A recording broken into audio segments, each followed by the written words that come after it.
Is a senior. Oh, thank you, Jimmy, for getting us recorded. We're going to have recording presentations. Didn't want to record kind of our introduction chats, but we will be recording presentations for those who are not able to join us today. So thanks for getting that started, Jimmy. So again, I'm going to get started with Brenda Clifton, who is our senior restoration botanist with the Skagit River Systems Cooperative. She is a plant ecologist with over 20 years of experience in plant biology and propagation. Ms. Clifton has a bachelor's degree in botany and her master's thesis in plant physiology. She's a certified wetland professional scientist from the Society of Wetland Scientists. She has worked for the Skagit River Systems Cooperative for nearly 15 years, where she manages the vegetation aspects of salmon and habitat restoration projects. In her position, she designs native revegetation projects, conducts vegetation surveys, and runs a native plant nursery with over 15,000 plants. Brenda, thank you so much for joining us and getting us started this morning. Thank you for having me. Brenda, if you'd like, I can share your presentation and click through it, or you're welcome to do so yourself. I've got it ready to go here if you'd like. No, I'll just go ahead and do it, but thank you. Yeah, you bet.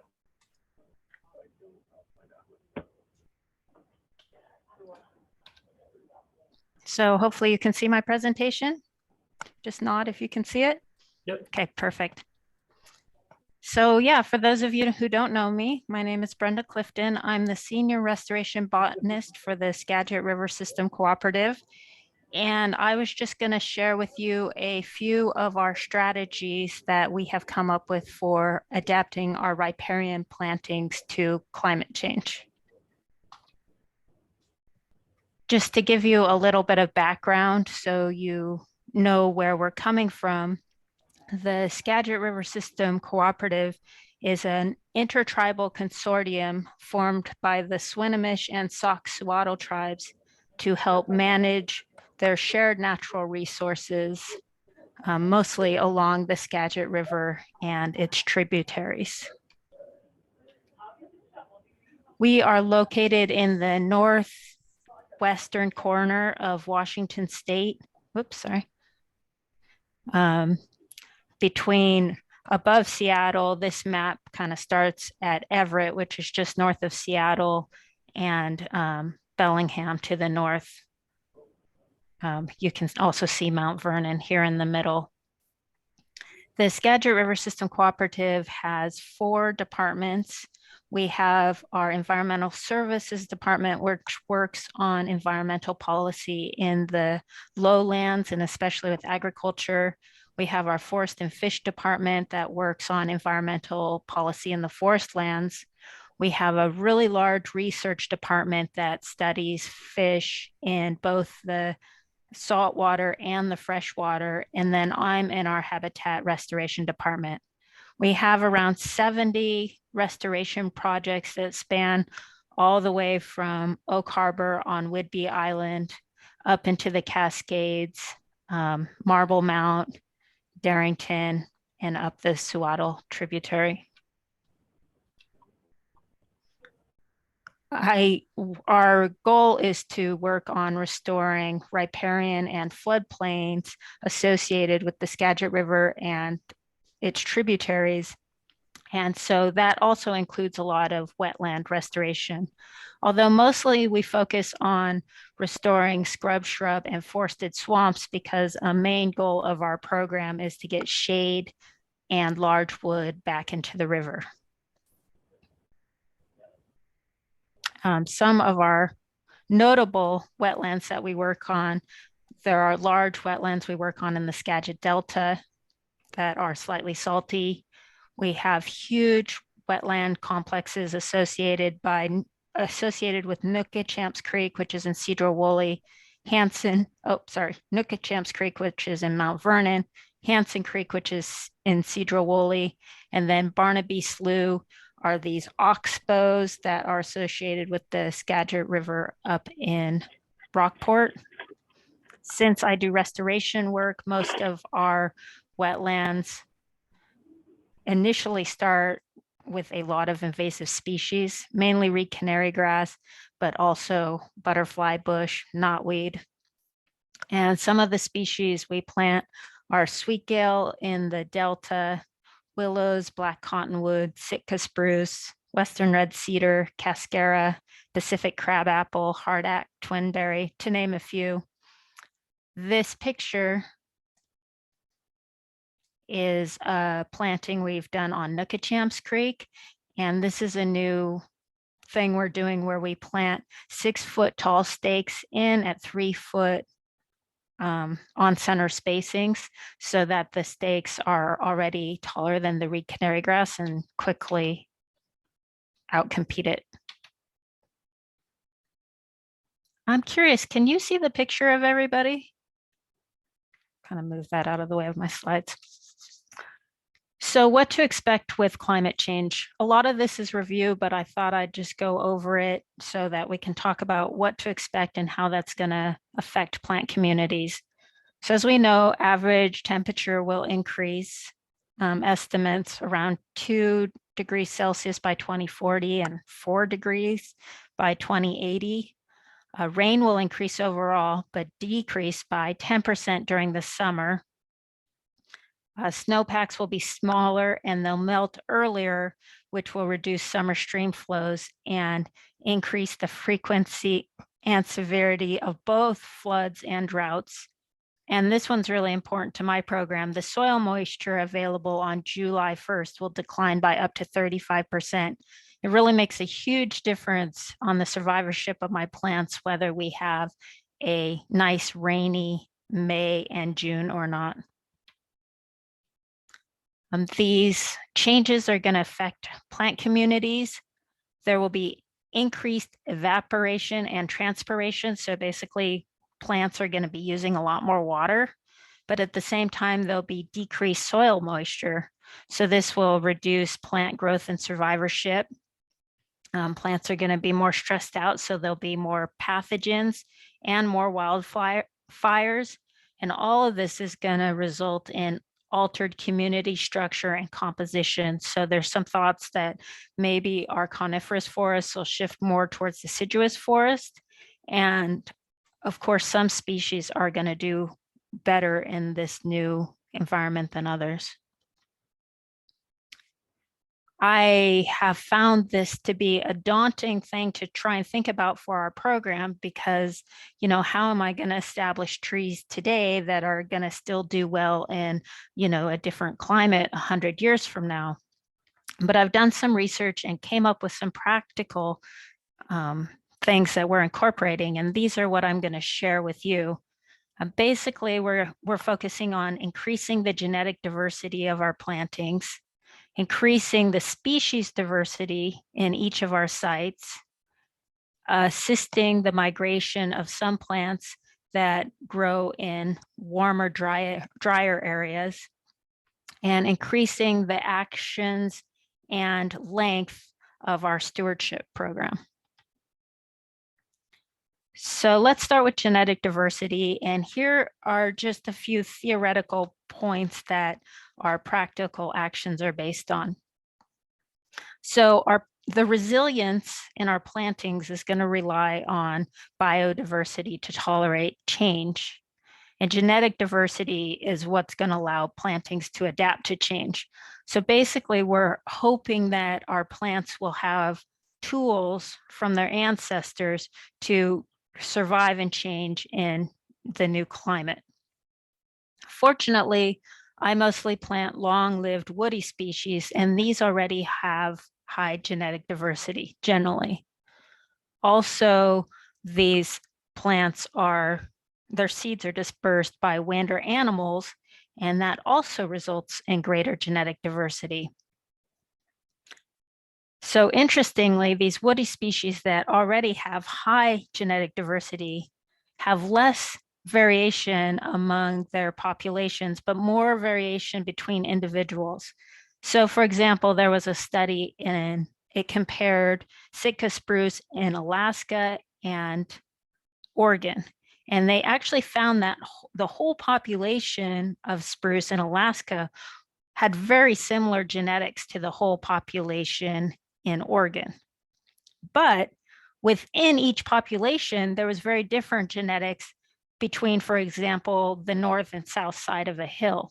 So basically, there's a lot of genetic variation in these plants, but in order to capture it, you have to capture the whole population, or as much as you can. So therefore, our goal is to incorporate live stakes and seeds from many plants over large areas. So small amounts of seeds from a lot of different plants over, in our case, the Skagit Basin. And we want to make sure that we're including isolated, disjunct, or marginal populations, which may contain rare gene pools, which we definitely want to capture to give the tools to adapt to climate change. So how I'm trying to do this in practice, and basically we get about half of our stock from nurseries, and that's in bare roots that we plant in the winter. And then the other half of our stock we grow in our own nursery, and that's in potted stock that we plant in the fall. So in the stuff we're purchasing, I'm trying to purchase it from all of the local nurseries because they all have different seed sources where they're getting their seeds from. Nurseries tend to get a lot of seeds from a few trees just because it's the more cost effective. I'm also having hard conversations with these nurseries and expressing that I'm willing to pay more for higher genetic diversity. And so it's valuable for me for them to invest more in collecting seeds from many places. We're also diversifying where we're cutting our stakes from. We absolutely do not want to harvest all our stakes from one spot to do a whole restoration project because that would not have a lot of genetic diversity. And then for our own nursery, we're collecting seed throughout the basin. And this we can totally control. So we're making sure to collect small amounts of seeds from lots of trees and making sure to collect seeds at different times to really expand the diversity in our nursery. And we're also collecting seeds from outlying populations. So areas that really flood or areas that are really well drained and droughty, we're making sure to include these seeds because that's what we're expecting in future conditions. Another thing we're doing is increasing species diversity on all of our restoration sites. So we're incorporating as many species as possible that fit within the site conditions of the site and the geographical range for each species. So for example, this is one of our restoration sites, which is on Fornsby Creek, which flows into the Swinomish Channel, which, if you're familiar, goes underneath the twin bridges on Highway 20 on the Swinomish Reservation. And so this is a salt water channel that we reconnected to the Swinomish Channel, and then we dug out this wetland associated with it and then planted the sides. So here, just in this small area, we've managed to have salt marsh species. There's a lot of pickleweed and saltgrass.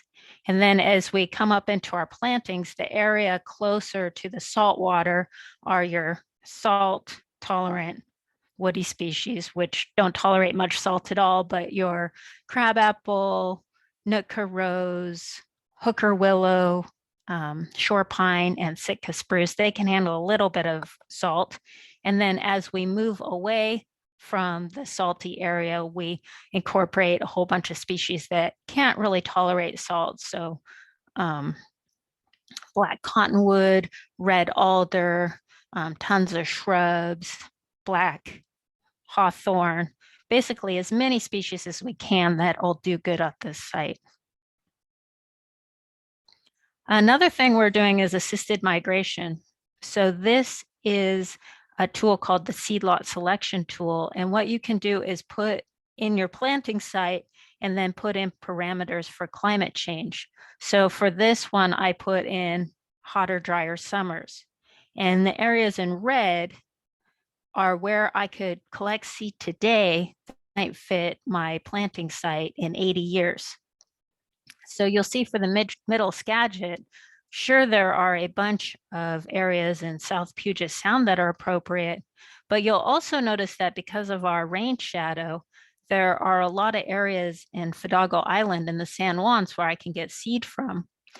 And so this has mostly been where I've been focusing my efforts, is to collect seed from down in this rain shadow to plant in the Skagit. I'm trying to do like 5 to 10% of our trees assisted migration stock. We overplant because we're trying to fill in and shade out weeds as quickly as possible. We plant about twice the number per acre as is recommended by the forest practice. And so we have some leeway there. If these plants don't do well now, then, we've got plenty of other plants there to take their place. But if they do well, they may contribute to genetic diversity in the future. I have incorporated some Southern Washington species, or I've tried to, but the seed hasn't done well in my nursery. It's had some fungal problems, which may be an indicator of how poorly it would do on our sites. We've also been extending our stewardship timelines. It used to be that you could, get a grant and plant your trees and maintain them for 3 to 5 years until they were above the grass and then walk away. But these days we're mowing around them and taking care of them for more like 7 years to keep the stress and the drought down. And then we're never walking away. At year 10 or 15, we're going in and thinning to reduce stress and competition between our plants. And we're keeping an eye out for pests and diseases.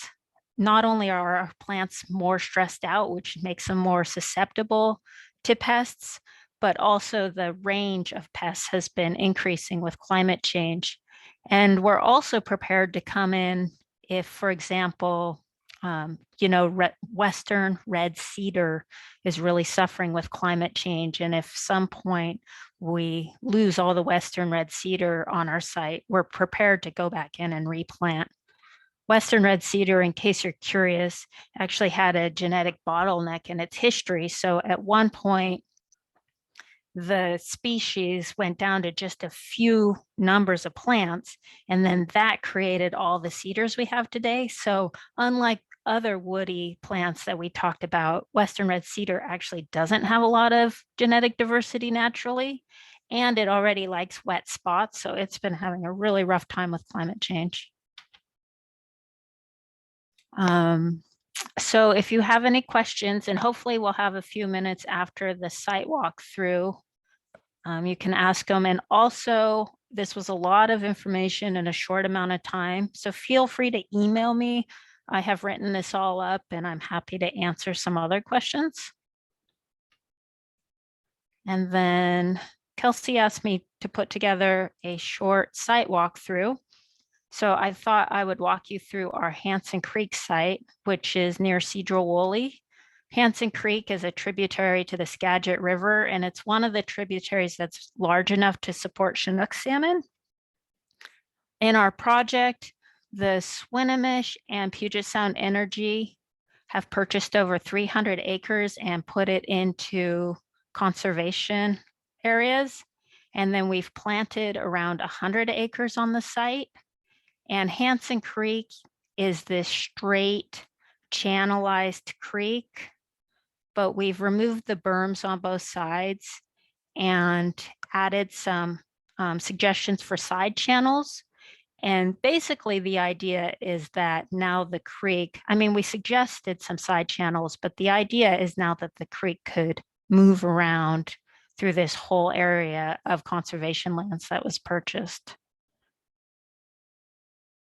So here, I'm sorry, the video is kind of shaky. I was walking.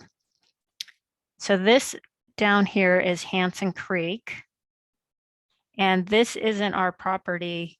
And so you can see how it is with the big berms on both sides. We pulled those down on our property. And then this is the channel that we created, or one of the channels that we created that leaves Hanson Creek and then goes back into it. We haven't pulled the plug yet, so it has some water in it, but not as much water as it'll have eventually. Here are some willows that we planted on the edges. We actually planted 4 types of willows. Hooker willow down in the low area, then a little bit higher Pacific willow, and then Sitka and Scholars willow up on the highest. Here's some large woody debris we installed to increase complexity, in-string complexity. You can see the reed canary grass. This site was entirely reed canary grass before we started working on it.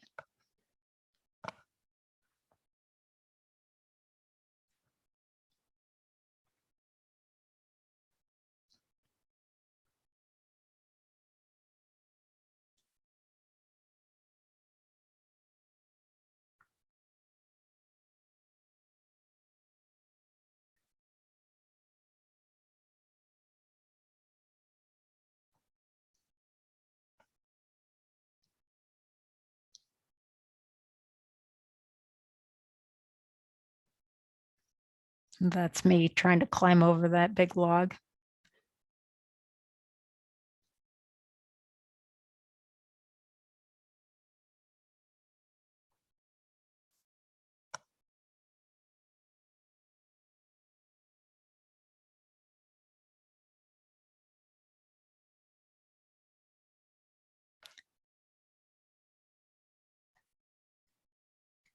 Here we're moving into a lot of alders and still a lot of willows. And then up on the bank a bit higher, we've planted cottonwoods and black hawthorn, crabapple, bitter cherry, a whole bunch of different shrubs. And then up on the highest areas, we've got our Sitka spruce and western red cedar, some grand firs, some hemlocks in the shady areas. So once again, just trying to get as many species into the different niches as possible.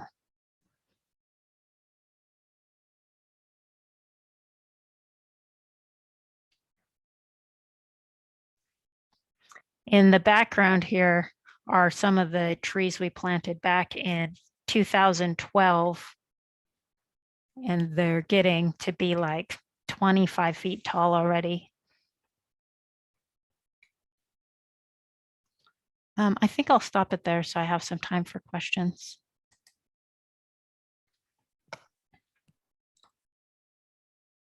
Perfect. Brenda, thank you so much for sharing with us. I'm really glad that you were able to include that video at the end. Really just lets us know a little bit about what these sites actually look like. And I feel like, you know, makes us feel a little less like we're stuck in a box on the screen.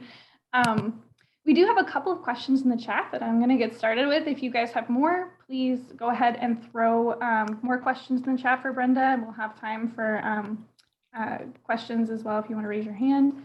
But the first couple here are from Allison Warner.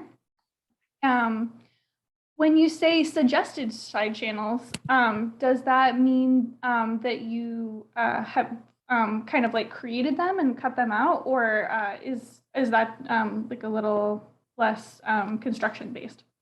Yeah, we cut them out, but we didn't cut them out really deeply because we didn't want to form another channelized incised channel, but we did want the creek to start moving around. So we made some kind of shallow areas for it to start leaving the main creek. And we're hoping in big flood events, it will really start to move material around and decide where it wants its side channels and its braids to be.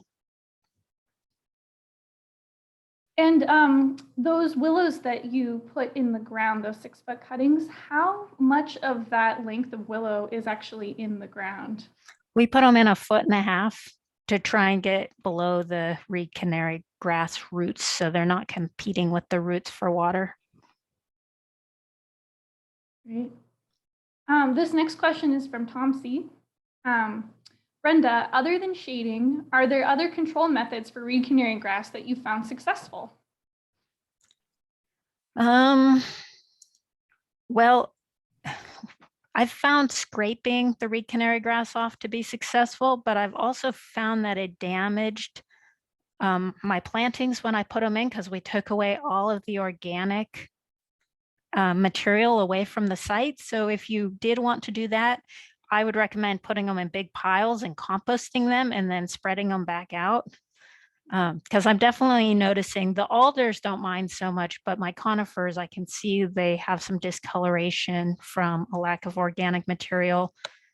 Herbicide has been effective to get us to where it's shaded.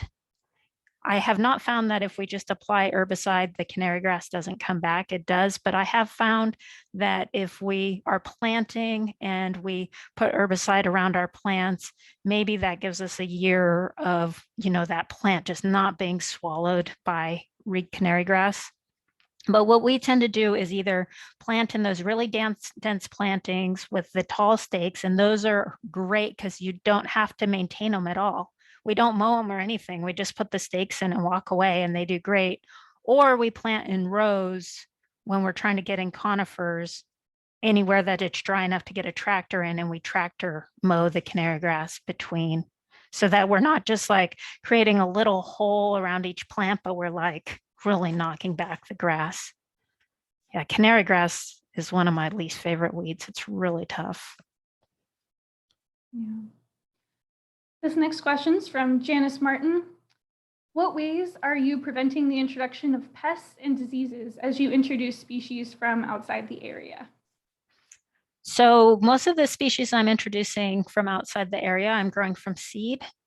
And we have integrated into our nursery best management practices to especially keep our eye out for sudden oak death, which I think is starting to spread into, further and further north. But the general practices that are good for sudden oak death are good for a number of pathogens. And so, like we have all our plants up off of the ground, so they're not sitting in water. We have ideas for quarantining in place. We actually sterilize our pots. And this is a really great idea in our greenhouse, which we don't really use in the summer. It actually gets hot enough in our greenhouse to sterilize our pots. So we're not like trying to dip each one in chlorine. But if you want, email me and I can send you our best management practices for our nursery. That is super impressive. Having run a native plant nursery myself, it's really hard to find ways to sterilize your pots when you have a big, a large number of plants, but maybe not like, those big giant tubs that you can use to sanitize. Like, and you don't want to be using all that bleach and then where does it go? Yeah. Or else it breaks down really quickly too. So yeah. It seems like a practical solution to me. Yeah. I think that's really interesting. Being a fellow plant nerd, had a question for you about your nursery. So for those of us who are still kind of building up our nurseries and still looking for plants that we can kind of quickly propagate, do you have a couple that you would recommend as kind of like some of the easiest propagators that you found take really well to sites that have been a really good investment for your nursery? So we do both stakes and seeds. And first we kind of do stakes in the fall and then switch to seeds in the spring. So for stakes, of course, willows and cottonwoods, but also flowering red currant, Pacific 9-bark, Nootka rose, dogwood, salmonberry, hardhack. Oh, and then I forgot, we start to do cuttings in the summer. So those are hardwood cuttings.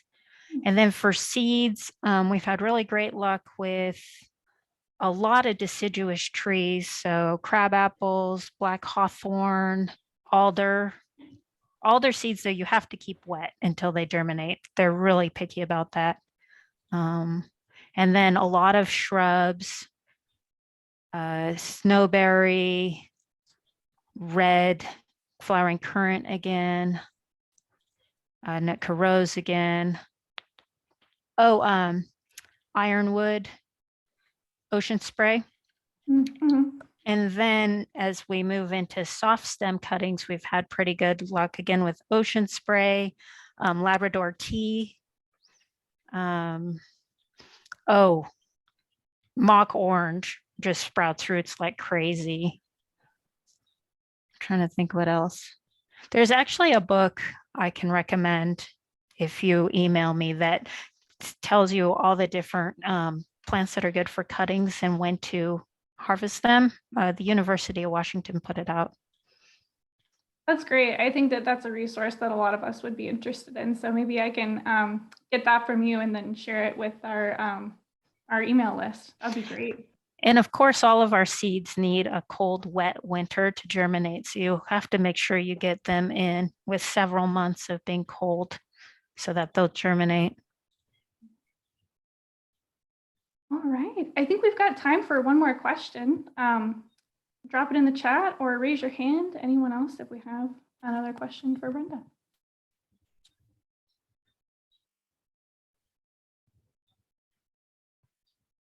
All right. Well, you can always get a hold of Brenda. She is, in addition to leading her own program at the Skagit River Systems Cooperative, is also been hosting the Western Washington Riparian Work Group. So very available, lots of really good information too, if you're interested in joining that group. I know it's kind of specific to those tribes that are in the Puget Sound area, but some really useful information and lots of good conversation in that group as well. So yeah, we've also had 2 annual conferences that are on YouTube about, the first one was actually about adapting to climate change. And the morning was, and the second half was about wetlands. And then this year was lessons learned. So if you want to become a part of that group, or if you want to email me, I can send you the links to those conferences. perfect. Thank you so much, Brenda. All right. Yeah, it's good to see you. Yeah, really good to see you too. Thanks for joining us. I know that Brenda has to jump off and head to another presentation, believe it or not. So thank you so much for making yourself available for us this morning. I would like to transition to our next speaker and get our next presentation started. So I'd like to introduce Janice Martin, who has been a professional wetland scientist with the Society of Wetland Scientists for the past 2 decades. She holds a Bachelor's of Science degree in both wetlands ecology and botany from the University of Washington. Janice has been the wetland specialist for the Quinault Indian Nation for the past 4 years, a position supported by the EPA Wetland Program Development Grant. Janice leads the wetland program for the Quinault Nation, and she is currently drafting a wetland management plan for the tribe that will identify, regulate, and protect the tribal ecological knowledge of wetland prairies within the Quinault Reservation. Hopefully we'll be hearing a little bit more about that today. So without further ado, Janice, go ahead and take it away.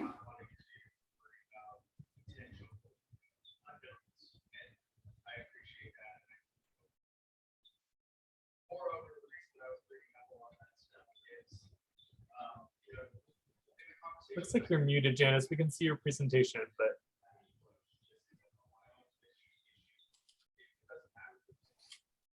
thank you. Hi, everybody. Good afternoon. Can you hear me? yes. Excellent. Fantastic. Great presentation from Brenda. Thank you so much. Good afternoon, TWIG partners, and welcome to Spring TWIG 2022. And of course, guests, it's a pleasure to be here. An honor. I do hear some background noise. I don't know where that's coming from, but that's okay. Just remind everybody to mute yourselves. Thank you. It helps me to concentrate.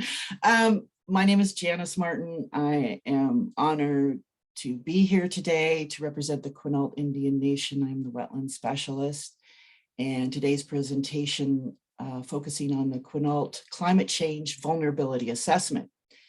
Now, this is a report that was produced prior to my being here and working for the Quinault Indian Nation. And I also want to introduce Greg Eide, the Division of Natural Resources Invasive Species Program Coordinator who worked on this project. He's my supervisor. The Western Olympic Peninsula hosts one of the few remaining temperate rainforests in the world. Yearly precipitation totals range from 70 to 100 inches, and it's increasing as we near climate change, of course. Our coastal plains are home to several species found nowhere else, and to the Quinault Indians who rely on these natural resources. Climate change is a threat to this unique environment. Before I begin this presentation, I just want to honor my father, who today would be 100 years old. My brother sent me a text just before I started this presentation. I just want to honor him, and of course, all the elders of all of our tribes. It's, yeah, that's all I wanted to say. Thank you. Today's presentation will introduce the Quinault Wetland Climate Change Vulnerability Assessment. We will discuss the approach for this mammoth of tasks as defined by the study. There were 5 climate change scenarios that were evaluated within the study. We will introduce the assessment assets, which in this study, oddly enough, were wetlands. There are 7 wetland types that were the focus within the assessment. Briefly, we will discuss how those 7 wetland types will be affected by the 5 climate change scenarios. Concluding the presentation with our next steps, which will be development within the next phase, the Quinault Indian Nations Wetland Climate Change Adaptation Plan. And thanks to this wonderful workshop, I made some great introductions already today and found out about some excellent resources about how to move forward with that adaptation plan. And that, of course, is provided by funding from the EPA National Tribal Set-Aside Grant awarded for the upcoming fiscal year.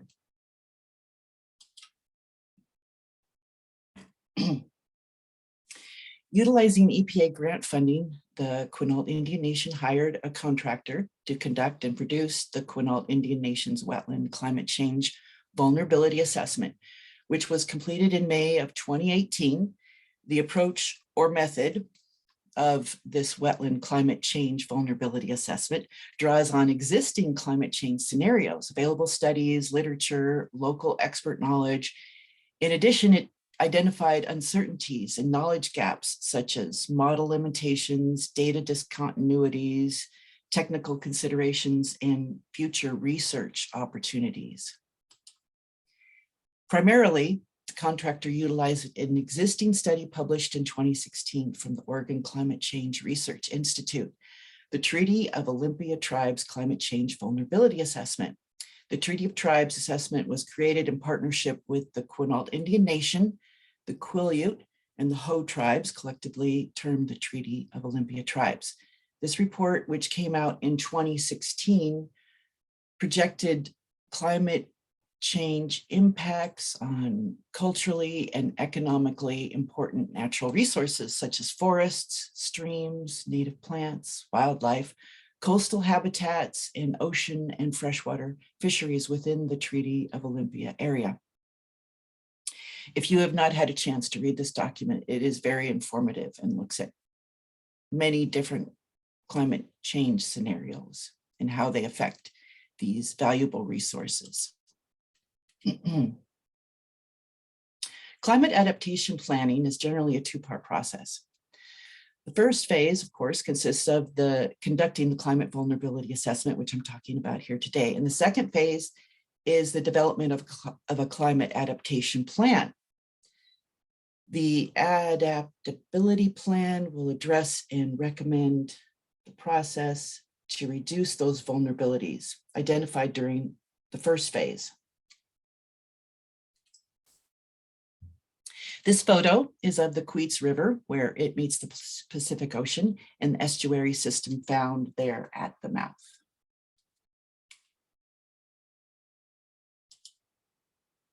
The objectives of the vulnerability assessment were to describe the forecasted climate change on the Olympic Peninsula, somewhat determined by the Treaty of Tribes assessment, which I talked about, focusing on those key climate variabilities which would affect our wetland assets. A description of the wetland habitat types found within the reservation, including and according to the HGM, the hydrogeomorphic, and the coordinate classification systems. Thirdly, it does assess how those, each of those wetland functions and values for each of the wetland type and how it is affected in relation to the climate change. 3 values and functions were determined to be affected by the forecasted climate change variables: vegetative community, fish and wildlife habitat, and water quality and hydrology. Quinault stakeholder concerns were addressed and include wet prairies, camas habitat, fire regimes related to our forests and wetlands, the elk habitat, the salmon habitat, all of these important cultural resources to the Quinault. And the outcome of the study determined repercussions for those highly vulnerable wetlands within the framework of the cultural concerns. From that determination, opportunities were identified, or in other words, management suggestions, which will be further developed within our adaptation plan, the next phase on the horizon. So let's look at these forecasted climate change variables that we're focused on.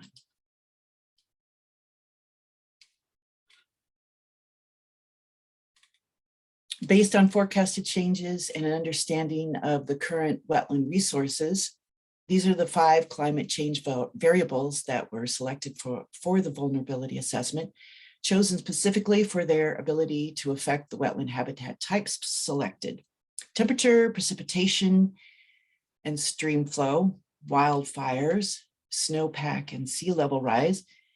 And we're just going to look at a couple of these closer. This is the predicted mean summer temperatures within the century. The purple line outlines the Quinault Indian Reservation along the Olympic Peninsula along the Pacific Coast coastline. The mean summer air temperature is shown on this scale in Celsius, and the top left figure is our baseline, 1970 to 2000. And the following 2 figures in the top half show medium emission scenarios. The bottom half shows medium high emissions scenarios over the next century.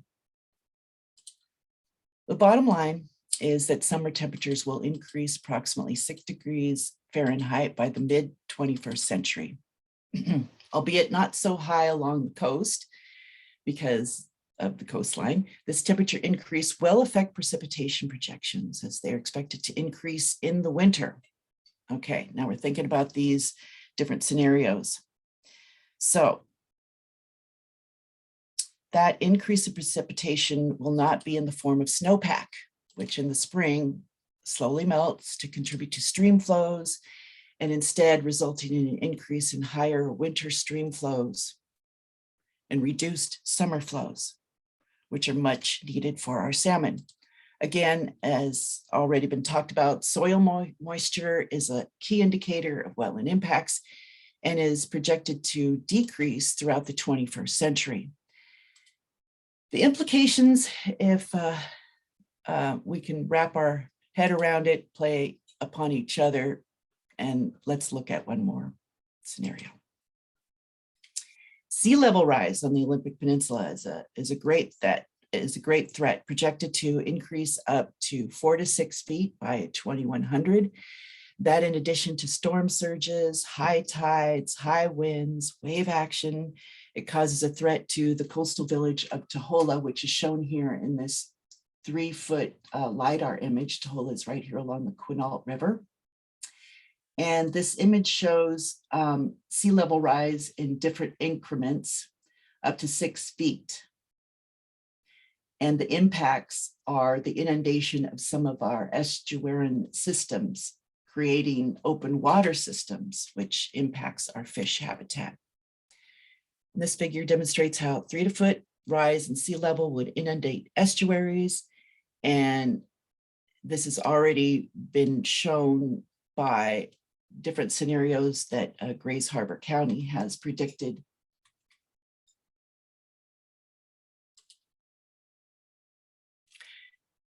The study found 7 wetland types within the reservation mostly affected by climate change. And they are our estuaries, our forested scrub shrub riverine systems, our forested scrub shrub flat areas, our highly prized coastal wet prairies or scrub shrub emergent flats, the forested scrub shrub depressions, the emergent aquatic bed depressions, and our forested slopes. We'll look at how some of these wetland types and the high risk posed to each are affected by climate change as determined by the study. So here's a simplistic formula from the study. So the measurement of each of the wetland types, vulnerability to climate change, was calculated in a general way using this formula. Exposure, or the wetland type's susceptibility to the climate change variables, to the 5 temperatures, precipitation, stream flow, snowpack, and sea level rise, plus the sensitivity of the wetland type, which was qualitatively assessed based on the natural history of each wetland type under 3 components. And I mentioned those before: the vegetative community, the fish and wildlife habitat, and water quality and hydrology. Then subtracting each wetland type's ability to adapt based on local expert knowledge. So this was from some of our scientists and our elders here.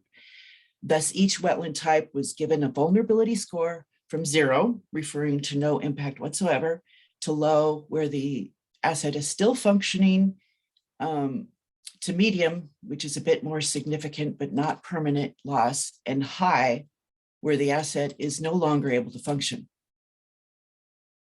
So we're going to look just at a few of these. This video was from Greg Eide, and we're talking about estuaries.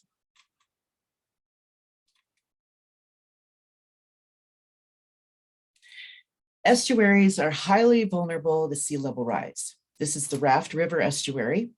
Dominant vegetation is Eleocharis, Carex macrocephala, not shown here, but in other areas, and the fondly called sweetgrass, which is Schoenplanctus pungens, used in basket making.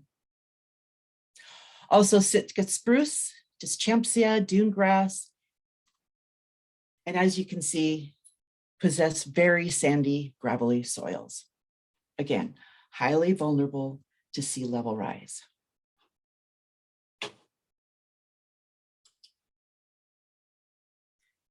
Also, the riverine floodplain, highly vulnerable to snowpack changes often occurring on active floodplains where flooding is present at least every 2 years. The duration of flooding varies greatly, and the dynamics of riverine systems are highly vulnerable to changes in snowpack, which affects stream flow, subject to erosion, sedimentation, and channel migration, which shape the vegetation. Here is the Queets River side channel with emergent vegetation. These river systems are important to the long-term and short-term storage of surface water, as well as refuge and hiding places for salmonids away from predators. Again, highly vulnerable to snowpack changes. These are our flats, the forested scrub shrub wetlands with a mix of shore pine, western red cedar, Labrador tea, all traditional culturally significant plants to the Quinault.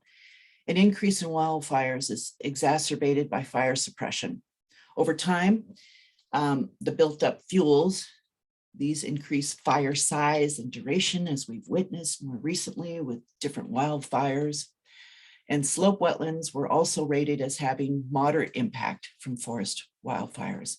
Overall, the flats wetlands are likely the most sensitive to changes in precipitation, since their source of water is overwhelmingly from precip. Projected increases in spring and winter precipitation could result in the increase in extent, depth, and duration of ponding, thus changing the vegetation communities. These 2 photos are from Otok Prairie, the forested scrub shrub edges surrounding the emergent scrub shrub areas. To depressional forested wetlands. Mostly western red cedar, western hemlock, and Sitka spruce. These wetlands tend to have a large amount of microtopography due to wind throw and downed wood. The depressions often provide the best water quality improvement and flood attenuation functions due to their potential to store surface water. These types of wetlands were moderately affected by air temperature and precipitation, or are predicted to be moderately affected by air temperature and precipitation. Projected increase in summer water deficit and prolonged periods of drought will result in smaller pools of water that heat up faster. And another video, and I don't know if you can hear me over the wind, but I just want to show you the marine systems. Other wetland scientists,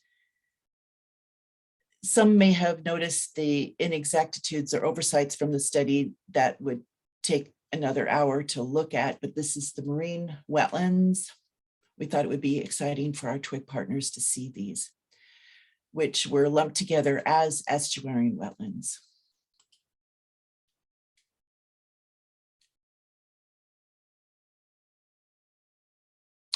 But what are those effects to the marine wetlands from climate change, which causes the sea level rise, the expansion of the ocean acidification, an increase in storm patterns, and more energetic storms?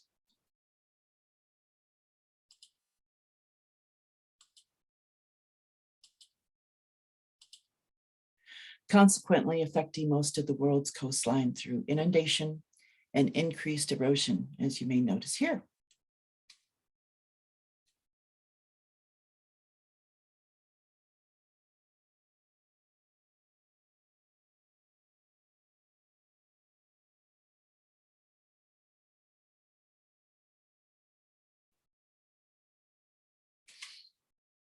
This is our own beloved Hogsback along the Pacific Ocean coastline.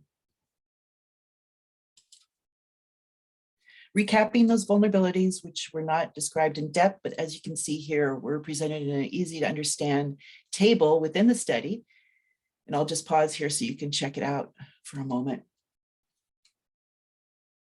The ones that I focused on were the sea level rise, which the vulnerability is high for estuaries, riverines, forested scrub shrub, high vulnerability due to snowpack and the lack of snowpack, and our emergent scrub shrub wet prairies, highly vulnerable to precipitation.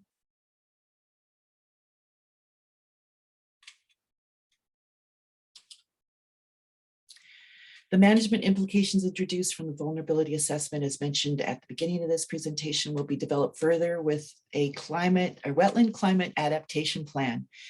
The plan will outline stepwise specific goals and objectives for the Quinault Indian Nation, identifying actions that are rooted in Indigenous peoples' priorities for resilience, and will draw on climate concerns and opportunities identified, just to name a few, as examining the current titles and regulations that protect wetlands on the reservation, adopting burn management approaches to prairies, as was done traditionally by the Quinault Indians, discussing issues around the existing roads that are closely tied to wetlands, and suggesting a priority or a prioritization methodology for removal of old roads and structures in wetlands, and those areas to protect and increase habitat rather than modifying existing structures or building new roads, planting or managing parcels for plants or cultural significance that only grow in specific wetland types that are highly vulnerable to climate change. Thank you again for the opportunity. And I'll pause here for any questions that may have come up. Janice, thank you so much for sharing with us about your vulnerability study and the plans going forward. This has been a really eye-opening presentation.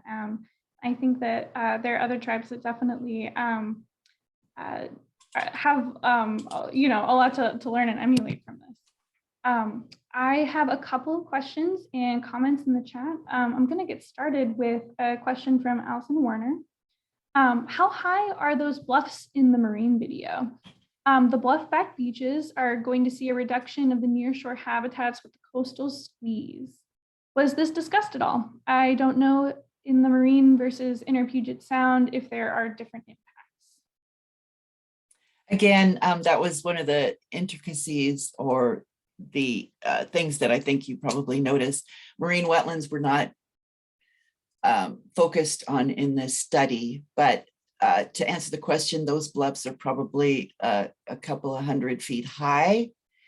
And I don't know if Greg is on here, if he wants to add any sort of information to that. He was here briefly. But what were the other questions, Allison? I think that's the only question we had from us. And we've got a couple of comments from Greg, who's kind of gone through and given a little background on the assessment. If folks want to read that in the chat, that was really helpful to have that information. Anyone else with questions, go ahead and throw your hand up or throw your question in the chat. We've got a few minutes.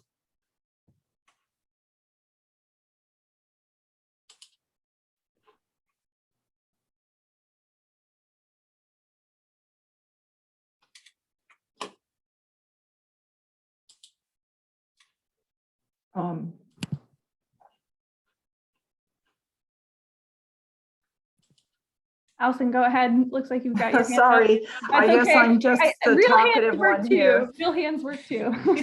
Okay.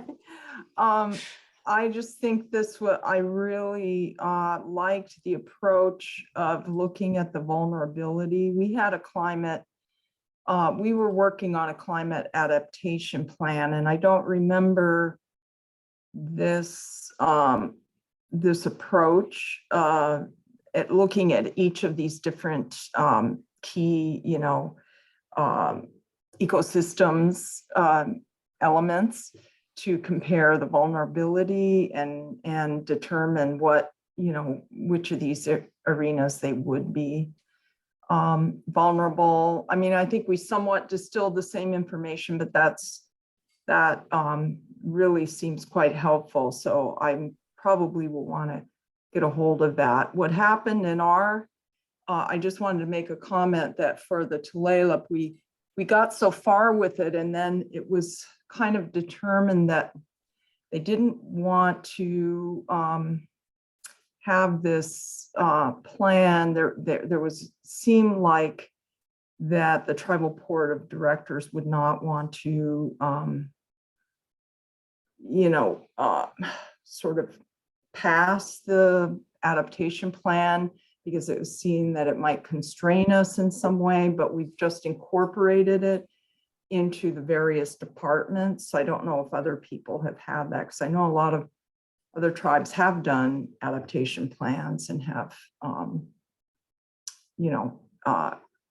actually published them. We did a lot of work and it's there and the departments are incorporating it, but it wasn't published as a plan. Will you be moving forward with an adaptation plan, you think? Not in any kind of published form at this point that I'm aware of. Thanks.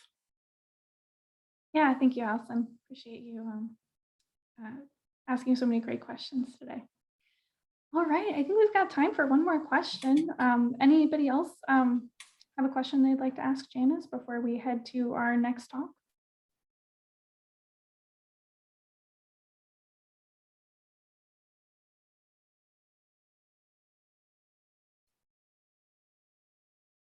Tom, are you speaking right now? Okay. Checking in with somebody else. Got it. Well, it's really great to see everybody. Yeah. Again, even if I just see your names, I know you're there. Maybe you're multitasking and all, but you're there. Thank you so much, Janice. We really appreciate you taking the time to come and talk to us today. Thank you. I want to add one thing. Oh, sure. Go ahead. this kind of addresses Allison's comment a little bit. I'm sure we would have this a similar kind of response from the business committee, Quinault Business Committee, as far as like adopting a plan, you know, even for the tribally owned land, you know, we wouldn't want to be constrained or anything by something we said we would do in the plan. So anyway, we're thinking of it as like, we know that there's going to be these effects, and this is maybe what we could do, but you know, it's kind of like a wait and see approach. Exactly. So we concur. We know.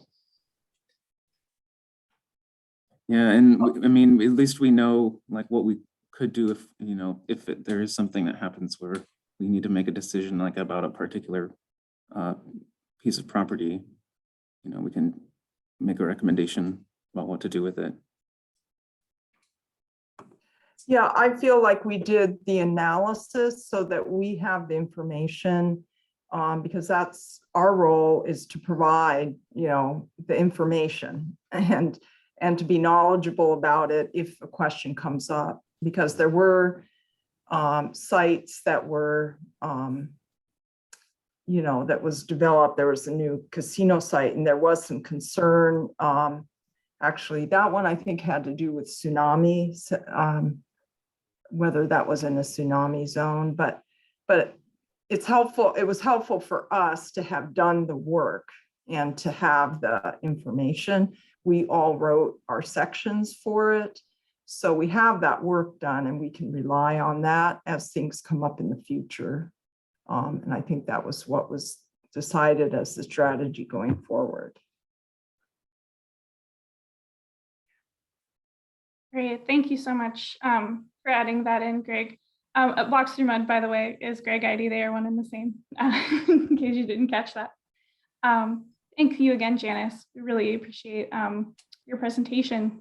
Thank you for being here with us today and sharing. All right, heading on to our next presenter, I want to introduce Chaz Jones. Dr. Chaz Jones is a community-minded scientist who acquired his PhD from the University of Alaska Fairbanks. He is an expert in the dynamic interactions between climate, water, ecology, and society.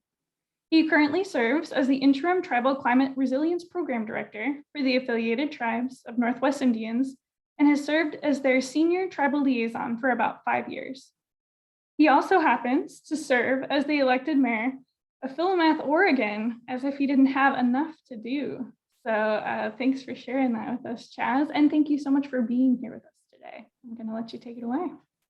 Absolutely. Thank you for hosting me and for hosting this meeting. It's a really useful and insightful group that I'm learning a lot from. I have never attended this meeting before, so I've adapted my presentation a little bit in the last hour, just based on the things that I've been seeing. But I'm going to go ahead and share my own screen and walk through the presentation. I'll also mention that, and can you see my screen now? Yep. Yeah, it looks good. And I'll also mention that in terms of what I was just hearing about the Quinault, the Tulalip, and adopting plans, that there are some tribes that hold back a lot of the content of their plans, but then publish or publicly put out a publicly facing document that highlights some of the biggest priorities within those plans, so that it's something that you can then refer back to as stating that the tribe has identified these priorities, and so you can use it as a funding justification when putting out proposals. Say, well, the tribe said this is important and it's published here. So that's one thing that most tribes are using those things for. But today I'm going to speak to you about asserting tribal sovereignty by improving hydrologic resilience to climate. And my talk is really intended more to be more general about climate impacts and opportunities that exist for tribes to actually assert tribal sovereignty, which is some of the biggest and most biggest priorities for ATNI in our work with tribes.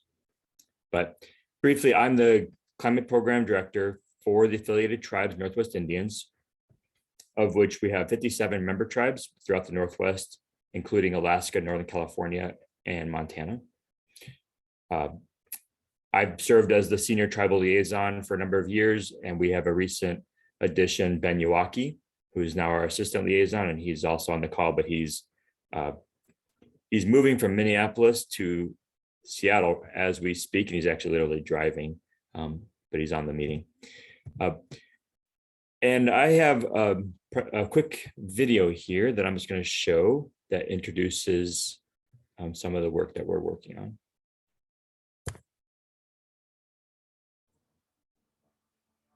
We as Native people have been resilient since time immemorial.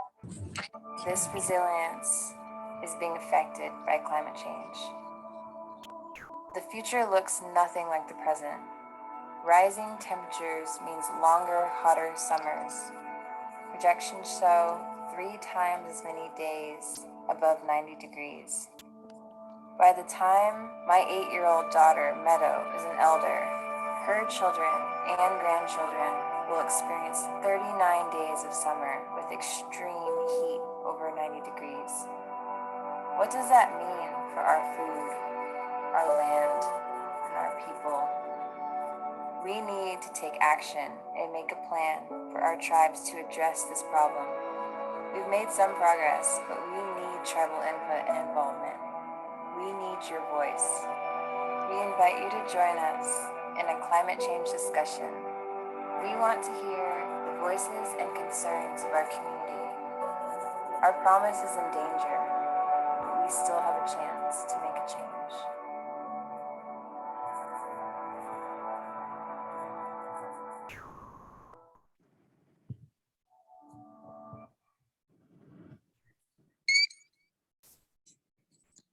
And so that is essentially an invitation to attend one of our tribal climate camps, which I will mention at the end of the talk here.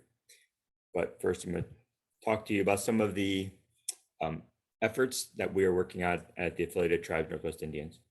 ATNI's climate change program and our tribal liaisons are actually work with the Northwest Climate Adaptation Science Center, which is an arm of the USGS, but has a lot of resources available for tribes to take advantage of and for our program to utilize.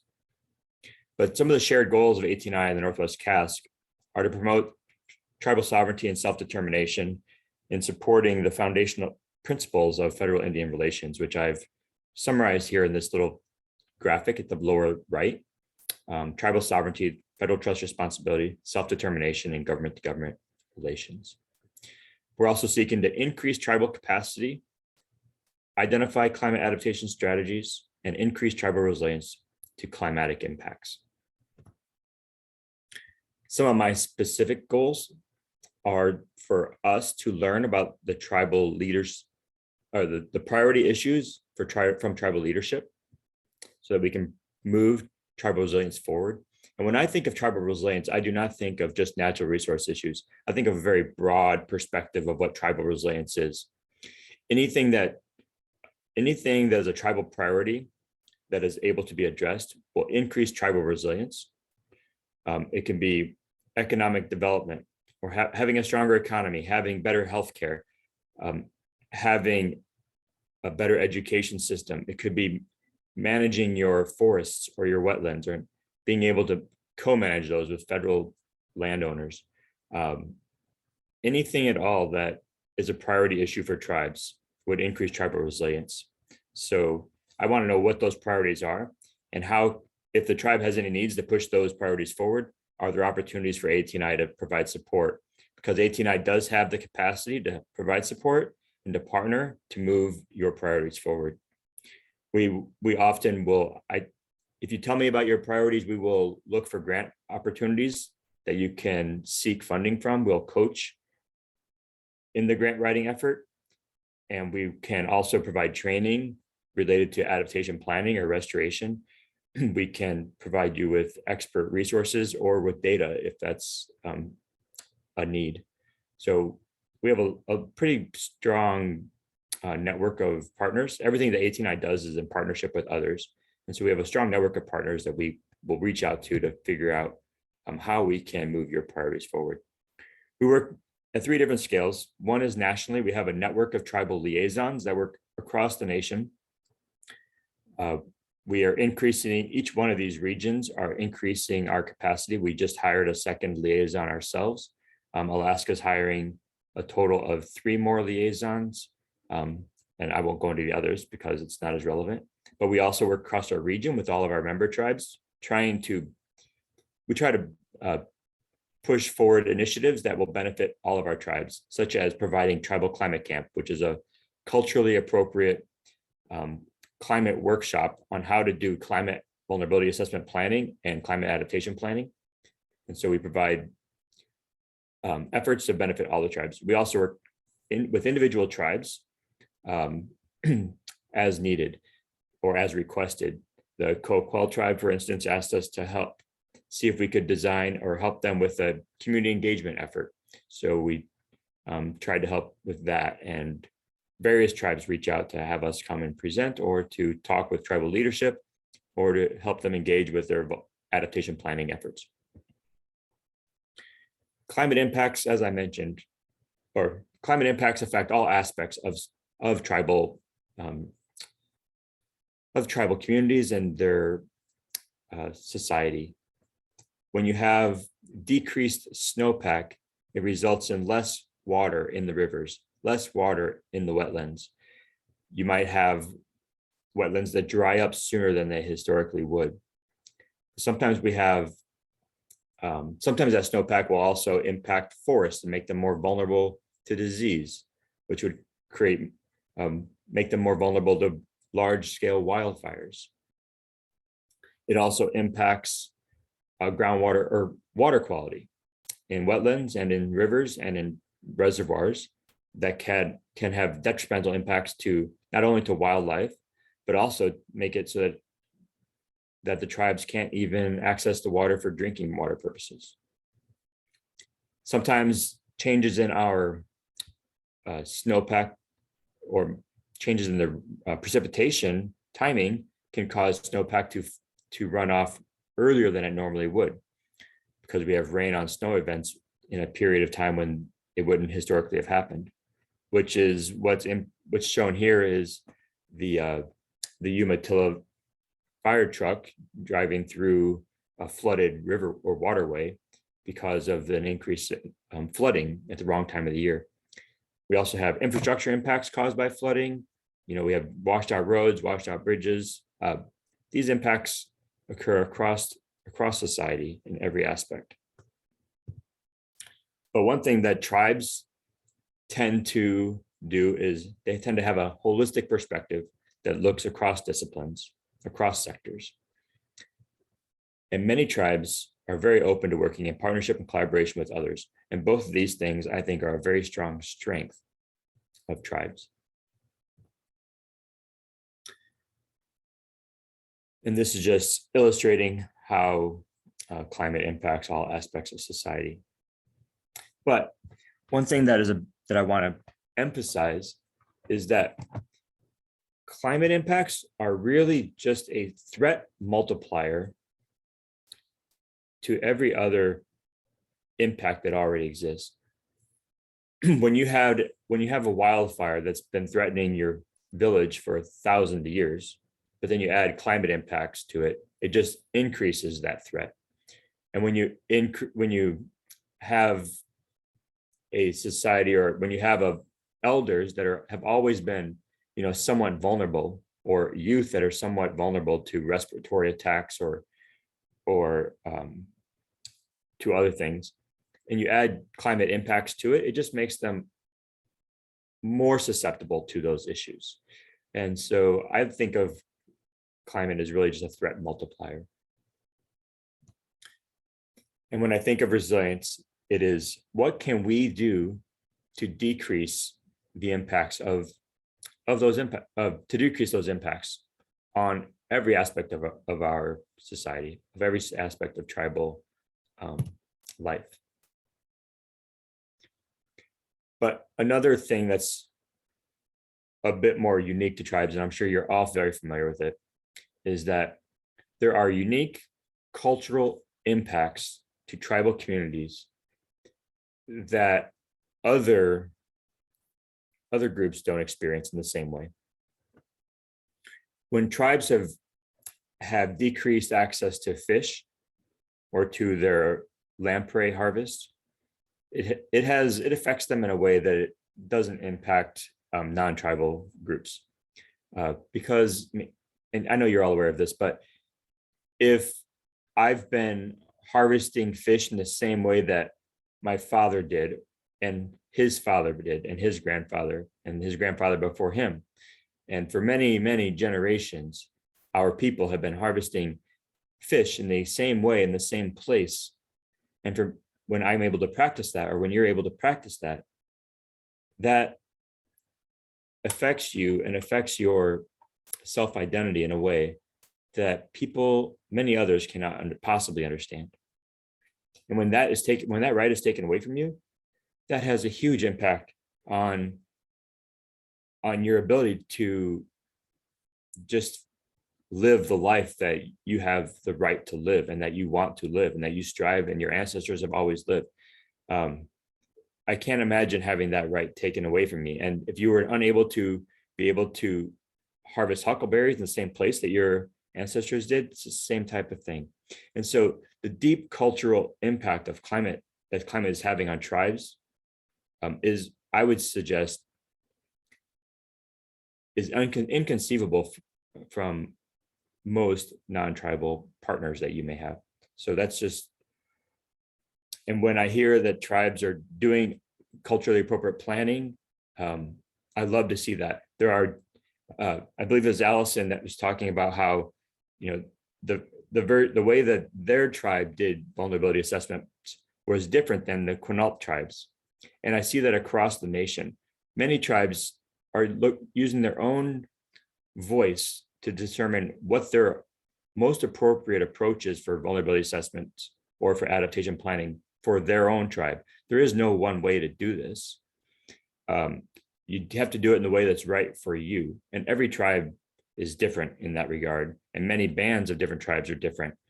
But in identifying the most appropriate approach for your tribe, it helps you and the tribe push their particular priorities forward and assert tribal sovereignty in a way that is appropriate for them. And this just gets back to the cultural impacts that tribes are some of the most at-risk groups. But in some of the ways in which tribes are asserting sovereignty through climate action are pretty incredible. And I highlighted some of the ones that were mentioned here today as well. But some tribes are actually creating their own water quality standards. And in my last research effort, I found that 60 tribes around the nation had created their own environmental and water quality standards, which they then potentially could hold or attempt to hold other outside groups to, if waters are flowing onto their lands or not. There's definitely legal challenge issues there, but it's in one way that tribes are asserting water tribal sovereignty. Some tribes are securing water rights, in areas that water is not at a surplus at all times. Tribes are losing access to water, and many others that are non-tribal are securing water rights, but tribes should have the first and water right over all other entities. And there's been some Supreme Court cases that have actually backed that up. And so I think it's super important that tribes start to think about getting water rights or securing those water rights legally to ensure that they always have access to water over other entities that may come in and try to get access to that water in the future.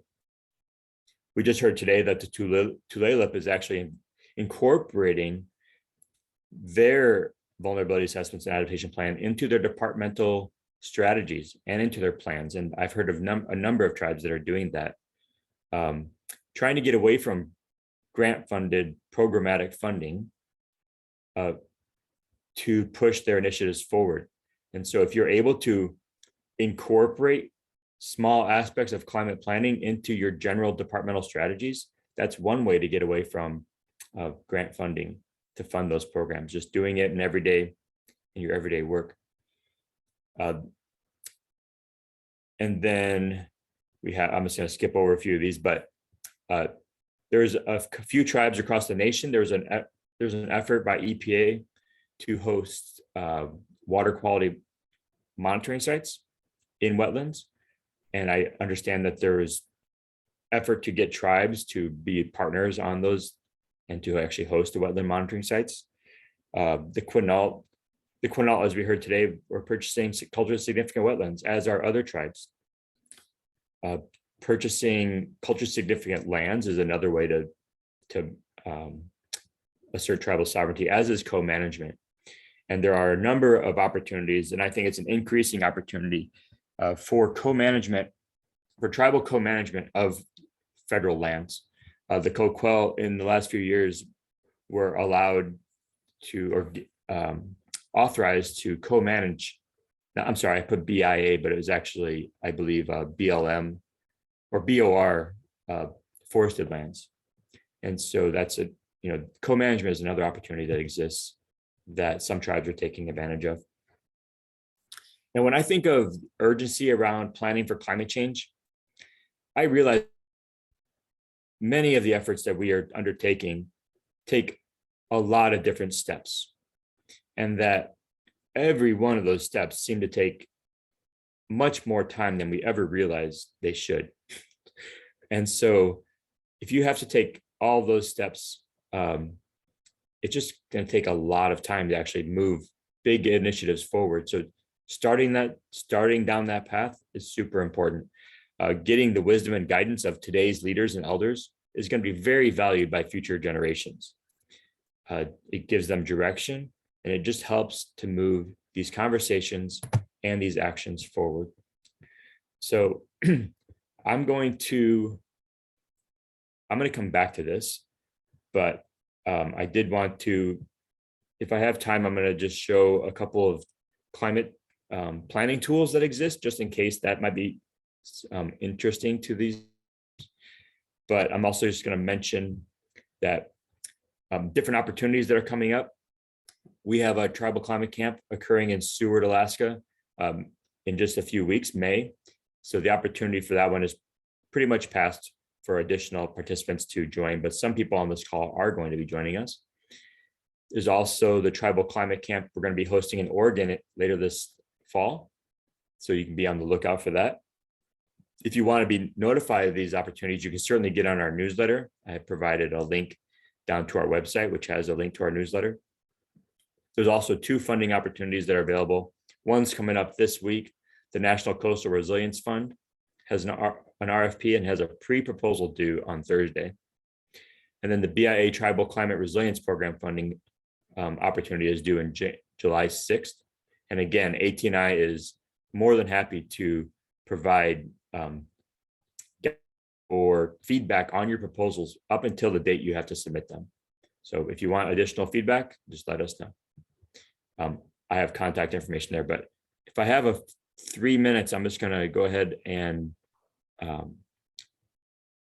chat. You do, Chaz. Go ahead. I want to see these tools. Great. I'm going to show this tribal climate tool, which was not created by AT&I, but by our great partners at the University of Washington's Climate Impact Group. So tribal climate tool, and you can Google or do a web search for tribal climate tool, and this will come up. But this is specifically designed for tribes in the Northwest and for tribes in the Great Basin. But you can, in this tool, you can go down here and hit select tribe. And I know we have some tribes from Northwest here, so I'm just going to pick one that I saw that's on this call. We're still seeing your presentation, not the. Oh, just a quick note. No, I really appreciate that. Let me stop share and reshare.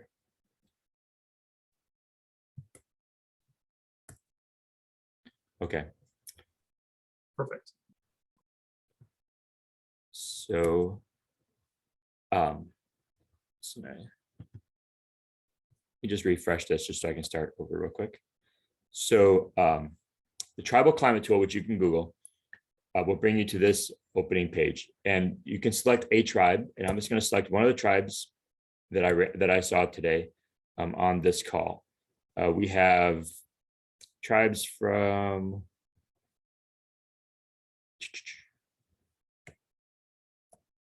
Kokwa. Okay, so if I go to the Kokwa tribe and go to the tool, it's going to load up this tool. And one thing that the Climate Impacts Group did was they reached out to every tribe in the region and asked tribal leadership if they had particular geographies that they would be interested in knowing more about the climate impacts of. So they reached out and said that they would provide up to 4 geographies and that could be defined by the tribes. And so every tribe did different things. One thing that is ubiquitous for all tribes is the reservation boundaries that exist. But other tribes asked for, usual and custom areas, and they gave the Climate Impacts Group a geographic boundary to use. Other tribes asked for various things. So here, there's the Coos and Curry counties. We can look at the Oregon coast, and you can see that there's a very long, skinny polygon for the Oregon coast, or a bigger group of 3 counties, or simply the reservation lands. And you can see that the reservation lands for the Coquille tribe is very small and maybe less meaningful. So I'm just going to pick one of those geographies, and I picked this at random. So we'll see how this works out. Then I can show a map of particular data, and here precipitation, annual total precipitation for the 2070 to 2099 time period is selected for the higher emission scenario. You can pick lowest emission scenario. You can change different dates, time periods.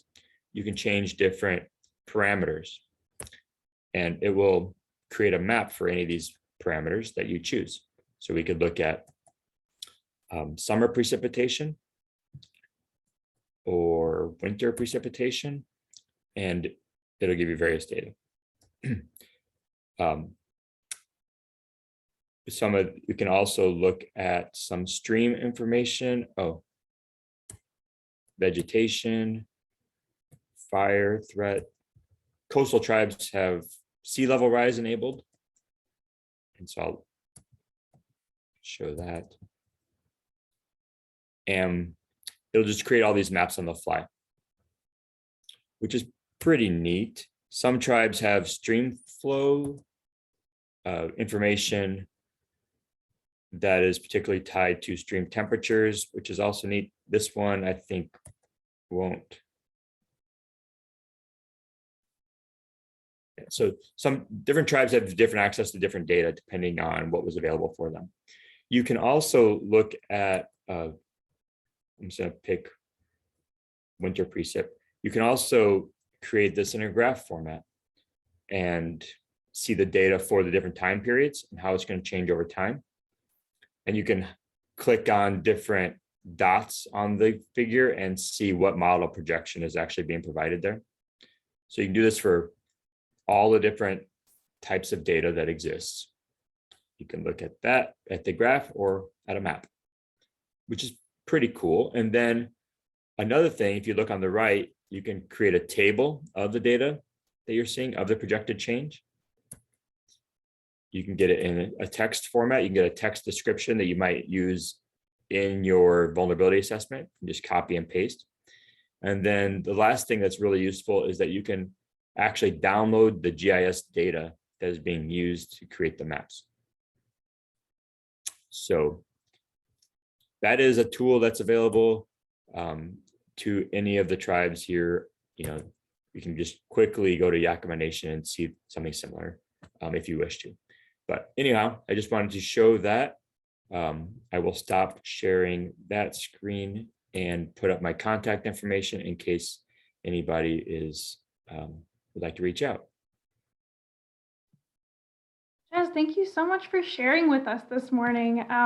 One of the things I was hoping to have as part of this workshop were really tools and resources that tribal staff could use after we wrap up today. So thank you so much for taking the time to walk us through that and share a great resource that I will definitely be checking out a little bit later.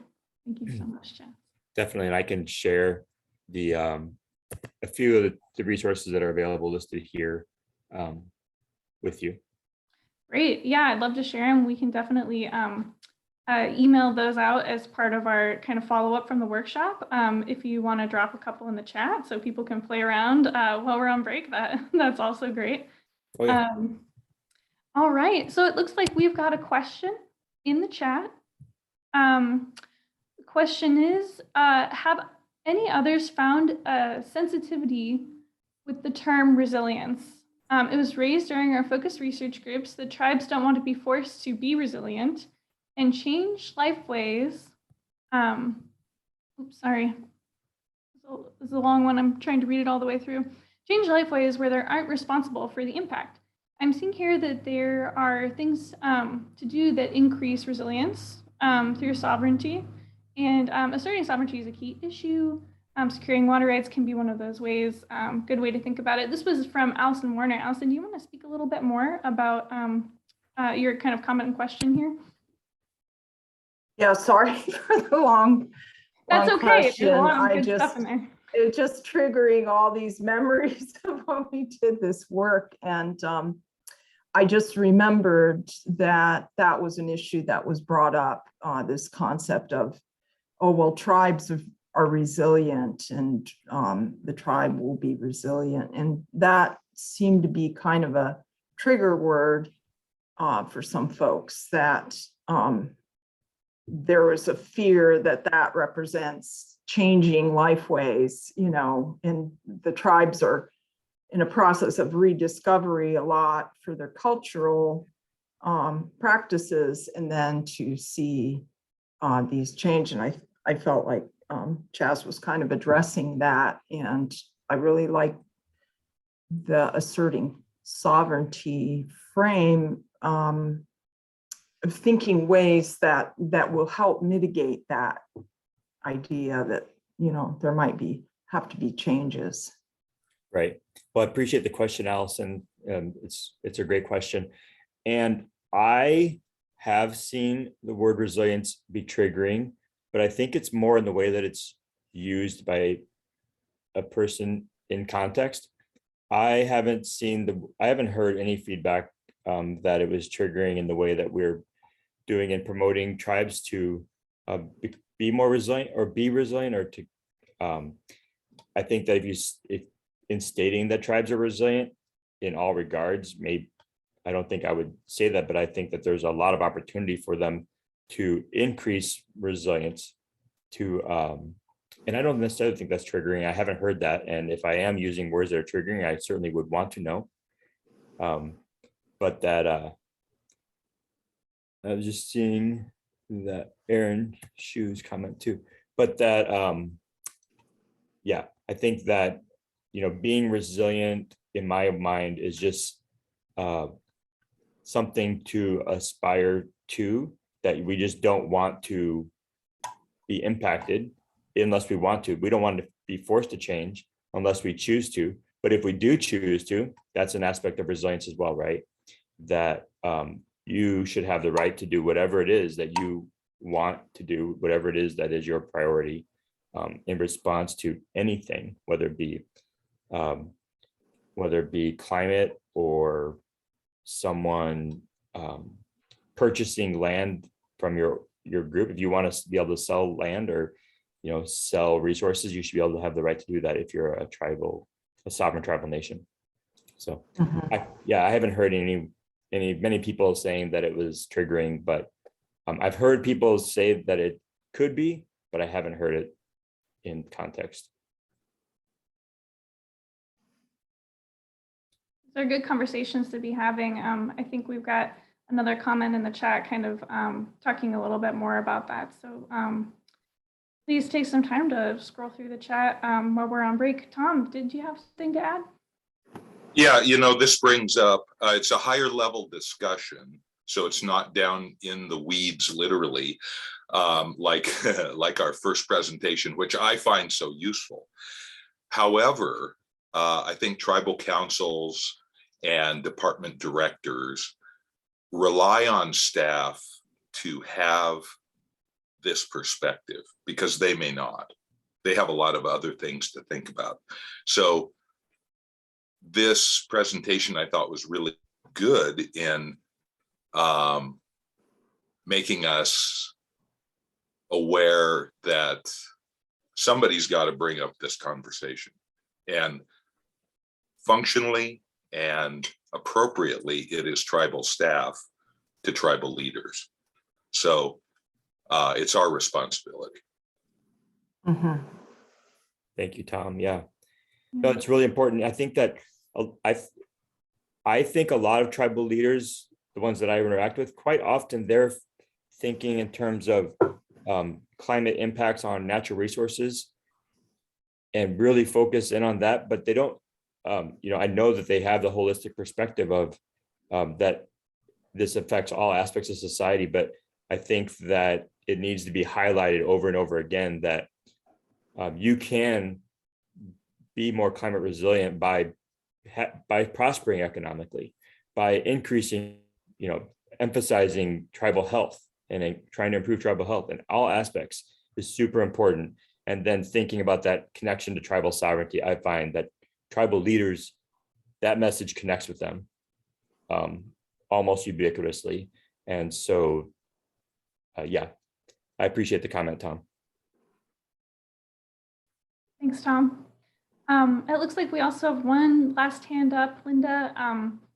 I think we're going to need to cut it off after this one just because I want to make sure we've got time for a quick break to freshen up our coffee and use the restroom before we kind of continue on. So Linda, do you want to quickly jump in here? I really appreciate this question and the conversation and these presentations, just so powerful. One of the perspectives I've heard from Winona Wilson, who's EPA Region 10's tribal leader, policy leader at our front office at our regional administrator level. She's an enrolled member of the Confederated Tribes of the Colville Indian Nation. And she serves nationally on a lot of the work groups in the federal realm now that are addressing issues of amplifying and centering and acknowledging Indigenous science, Indigenous and traditional ecological knowledge. And she has spoken with us, you know, about language and context. So one of the things that she's mentioned, that I really appreciated, that, you know, kind of context is everything.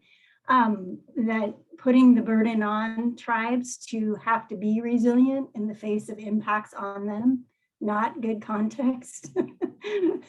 And on the flip side, recognizing that Indigenous people and tribal people who have been in place for, you know, thousands of years are resilient, are powerful, right? So the notion that, so some of the things she's brought to my awareness is when we talk about building capacity with tribes, that can be a triggering term because of the tribes are situated having their own sovereignty and their own power, right?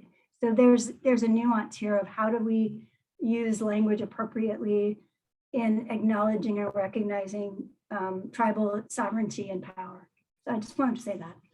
Resiliency is a great thing in terms of planning for adaptation and understanding and knowing what kinds of flexibility, but not when it's being imposed on you and you're being impacted. Like those impacts need to be righted as well. Yeah, thank you. I just wanted to say that. Yeah, thanks for that perspective, Linda. I appreciate it. And thank you again to Chaz for giving this presentation. Really well done. We appreciate you joining us today. Thank you so much. And yeah, Chaz is going to be available by email if you have further questions or want to reach out to all of those great resources that he provided. So yeah, hopefully he'll be hearing from some of you. All right, I want to transition to our break. We're going to take a 10-minute break just to take care of all of our biological needs, and then we're going to get back to it. Why don't we meet back here at 11:35, just so that we actually have a full 10 minutes. And we will get started then with the talk from Etta Munner. So we'll see you back at 11:35. Thanks.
folks. We're going to get started in just a minute. Just wanted to wake everybody back up and make sure you're all still here.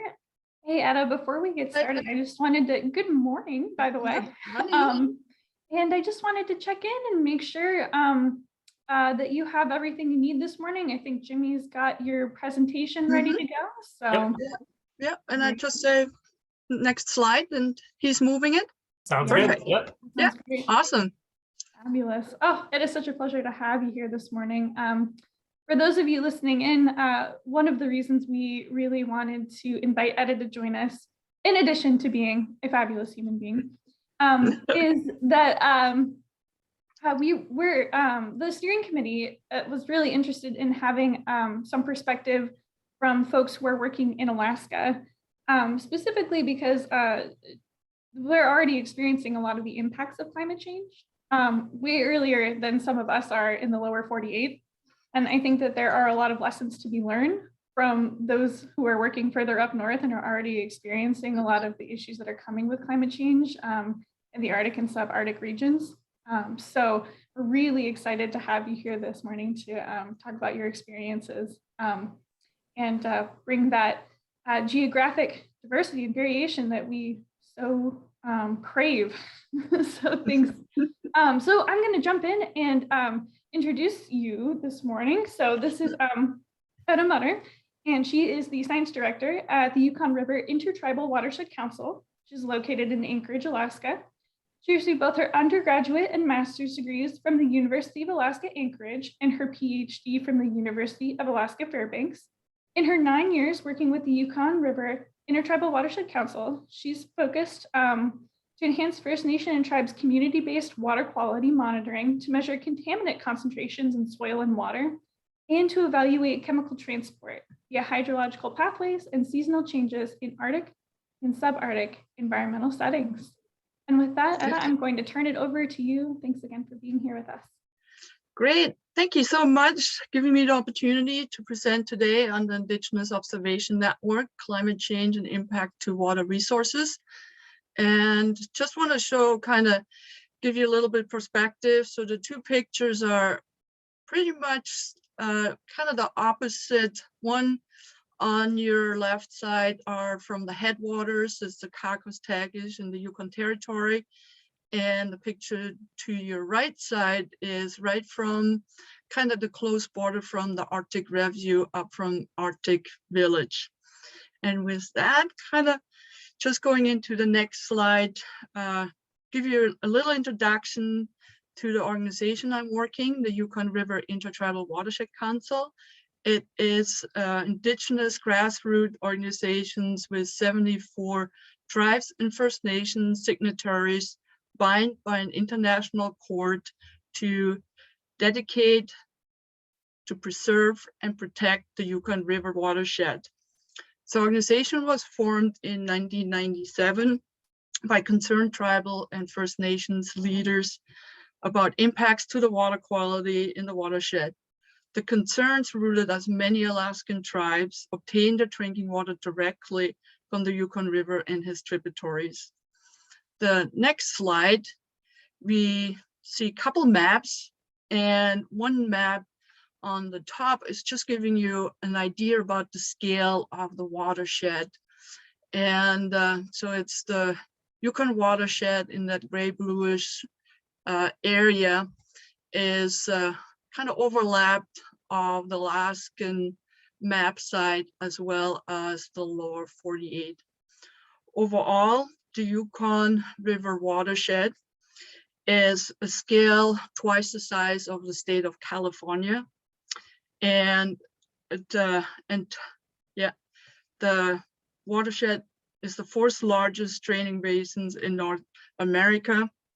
It drains into the Bering Sea, so it runs from east to west, starting at the headwaters at the BC, and then goes through the Yukon Territory, crosses what we're not recognizing the border, but going into Alaska till it flows into the Bering Sea. The entire Yukon flows through 20 different ecosystems, unique with geological feature, and climate, soil properties, as well as different types of permafrost and geology. So modern maps, so just kind of on your right side, it's just giving you the complexity of the ownership, and that's just the Alaskan side. Overall, the whole entire watershed land, 68% is owned by the federal government, and this includes 4 national parks and 8 wildlife refuges. On the bottom left, and that is the watershed complexity when it comes to streams, tributaries, and overall the Yukon set up with lake, river, streams, but also with wetlands. So in terms of hydrology complexity and wetlands in the Yukon, overall in Alaska, 43% land is wetland, and that kind of makes up overall kind of around 60% within the US. The wetlands are located in Alaska. So we can move into the next slide. So just was we struggling when it comes to hydrology data, and is the comparison looking at these 2 maps from the USGS National Information System.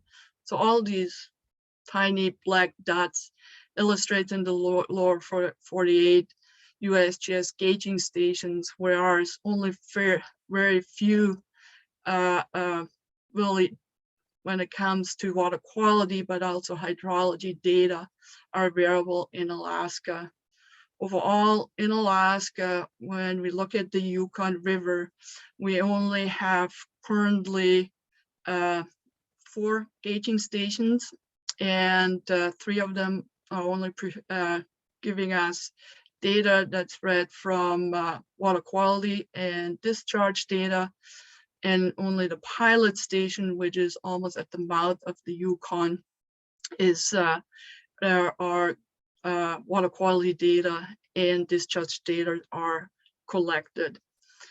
So going into the next slide, due to that data gap we have, the Yukon River Intertribal Watershed Council decided to establish their own science program and the Indigenous Observation Network. So Indigenous Observation Network is a collaboration with the USGS and recently with the University of Alaska Fairbanks, and it is sponsored or funded currently through the National Science Foundation. So Indigenous Observation Network is collaboratively or collectively the knowledge within the watershed, which is not only the physical data collection, but also environmental observation and the traditional knowledge. So the 3 physical kind of component of data collection, the pillars I call it, are community monitoring efforts. They are collecting snow, hydrology data, water quality data, and active litter data. And so the next couple of slides, we kind of a lot focus just on the water quality data and monitoring efforts. So the community-driven monitoring program ensures community involvement in each steps, and starting from the process of project development to data collection to make it really community relevant in addressing local, but also watershed wide scale concerns. In collaboration with our partners over the past decade, the Indigenous Observation Network has contributed to a better understanding of changes in surface water quality and but also in landscape changes across the watershed. And so these pictures just illustrate a couple community efforts. They're going from youth outreach, involving the youth in data collection, but also addressing community concerns when it comes to landfill, landfill leachate to the water resources, sewage, mining activities, but also with landscape changes, river erosion, and infrastructure concerns. So moving into the next slide. So structured with not only the physical data, and I mentioned, kind of try to give you an overview, is like from water quality, landscape, traditional knowledge, hydrology. So what we're actually working on, and that is, one is looking at the local regional water assessment. And then ultimately we are really driving towards a stewardship plan. And so with a stewardship plan is to sustain the health of the people, the community, the fish, wildlife, plants, important of the ways of life of the people in the Yukon. But also to assert the sovereign rights for the First Nations and Alaska tribes to govern in a meaningful way the Yukon watershed. And that is deep rooted because of the climate changes we've seen over the decades. And so with the next slide, we are kind of going more deeper into the structure of the monitoring program. So that is how we structure what we do. So my work is more the logistic support for the communities to ensure the annual trainings, but also that the local our environmental technicians have all what they need, from instrumentations and sample equipment to the framework of being sure that everything is set up for the laboratory analysis, but then working with our project partners, the expertise in analyzing the data and then making the data accessible for the communities. So the map to your right, kind of with a red dot, gives you the scope of the monitoring program with all the sample locations across the watershed. So we are not only sampling within the mainstream of the Yukon, but also addressing all the tributaries, salmon spawning sites, and but also areas where potential source contaminants could enter their water resources, such as traditional drinking water resource, which can be tundra ponds, lakes, as well as directly from the Yukon. And so going into the next slide.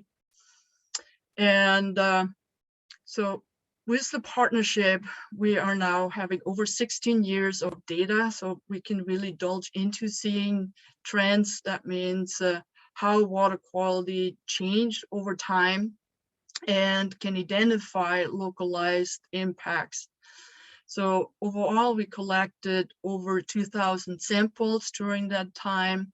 We're analyzing for 30 different parameters. These are going into direct physical measurements using instrumentations and to collect pH, water temperature, dissolved organic,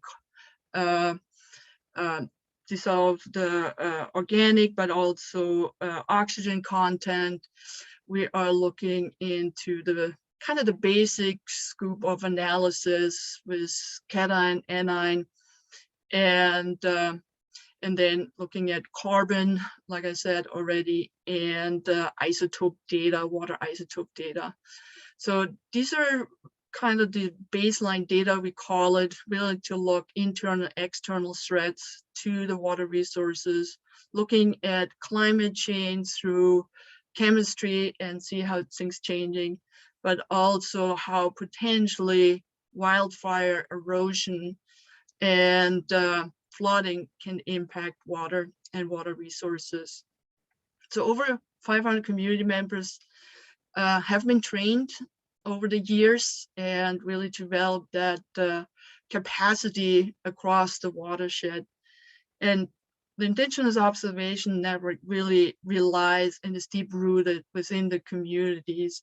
Also, during the time now the program is existing, it would not be possible without the support, the buy-in of the communities, but also the communities feeling of relevance of the data, and to have a sustainable long-term monitoring program existing.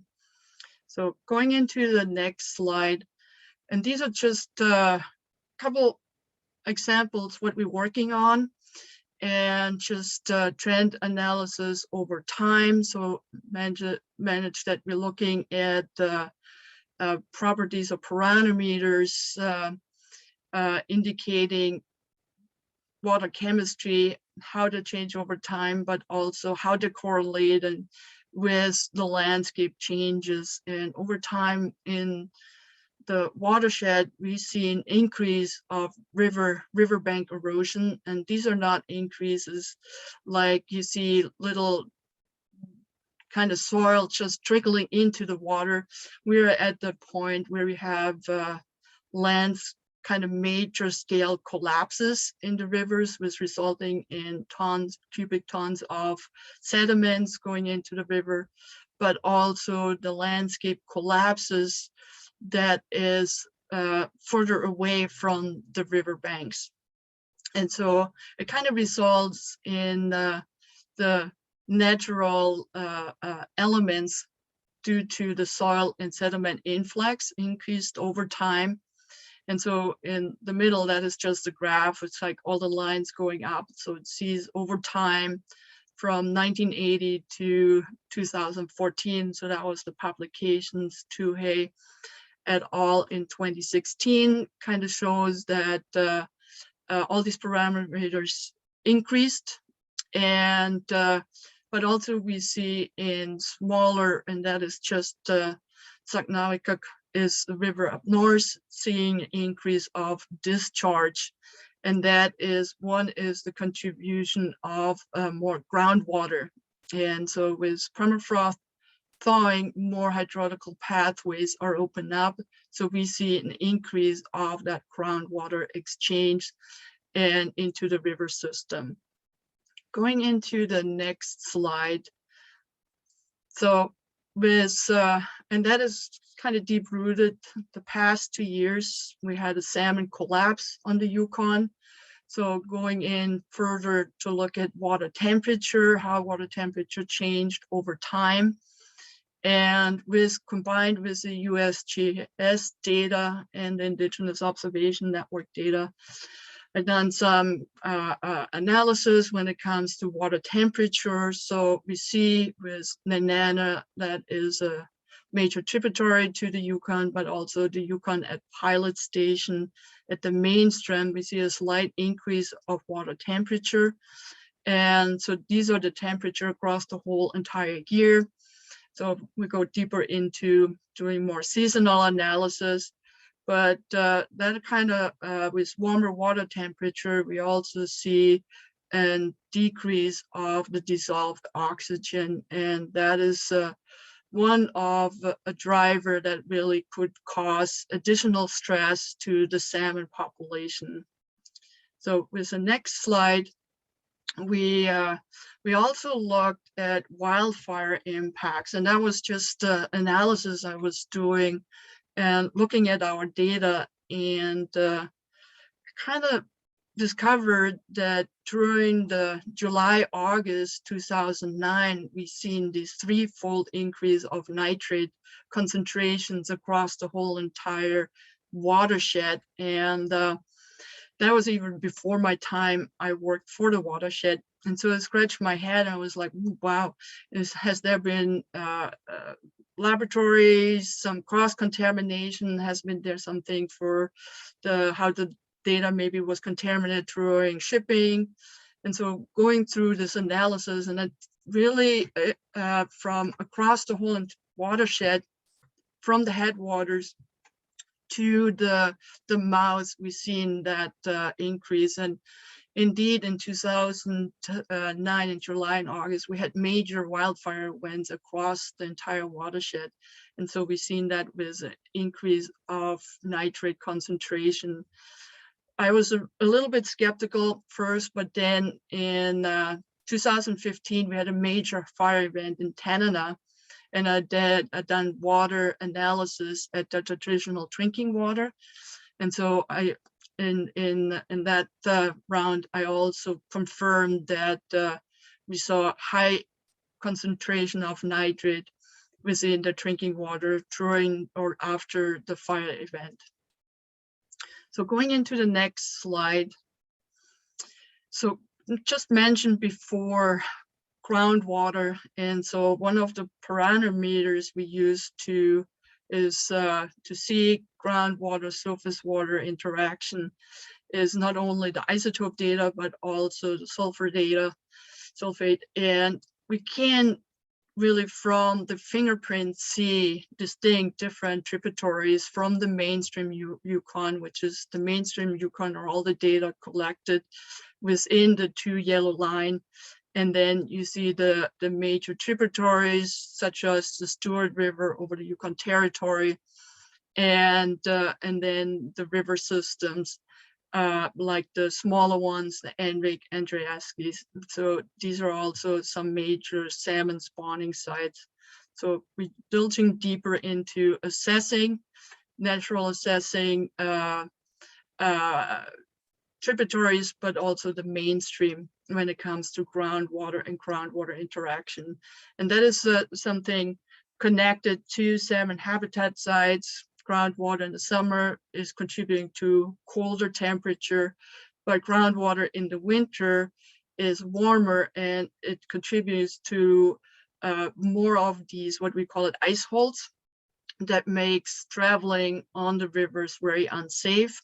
And so that is observations we kind of collecting with our water quality data. And the next slide. Connecting our active layer work, and previous presentations already talked about soil moisture and soil temperature, how that is significant in the lower 48 with less snowpack, but also precipitation events. And so for us, that means with higher soil temperature and lower soil content, water content, that the active layer is increasing. That means that the permafrost is thawing. And that is over the past years of data collection, we really see that scenario happen across the whole entire watershed.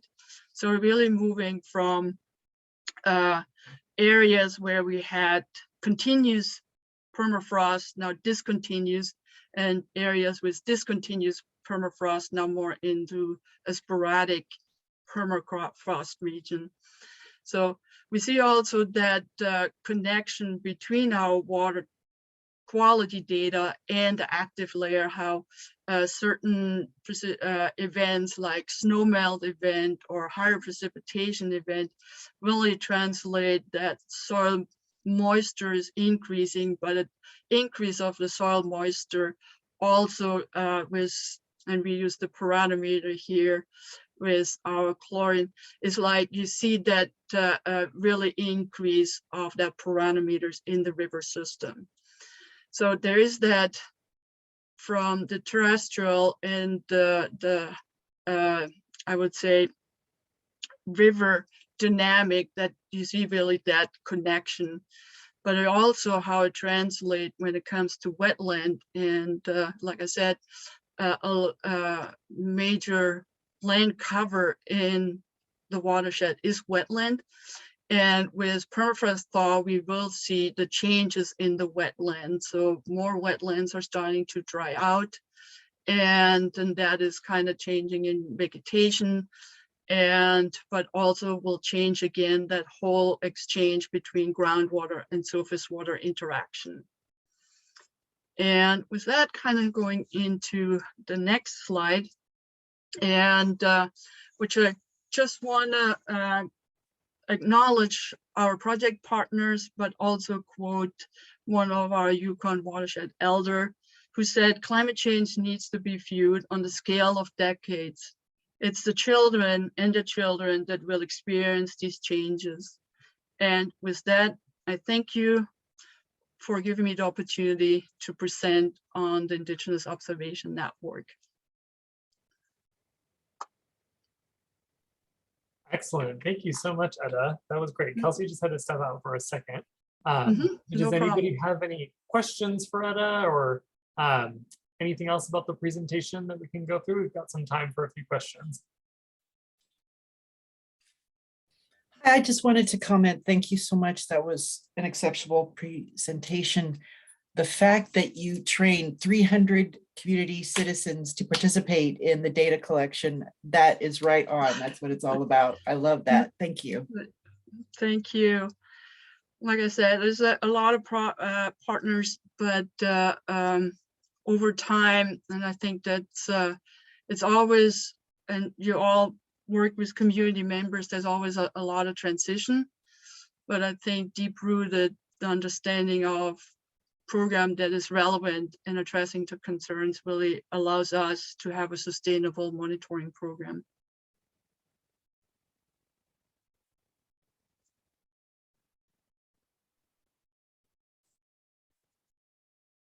Great. Seeing lots of great comments and comments to Etta in the chat. Does anybody else have any other questions before we head into Matt's presentation?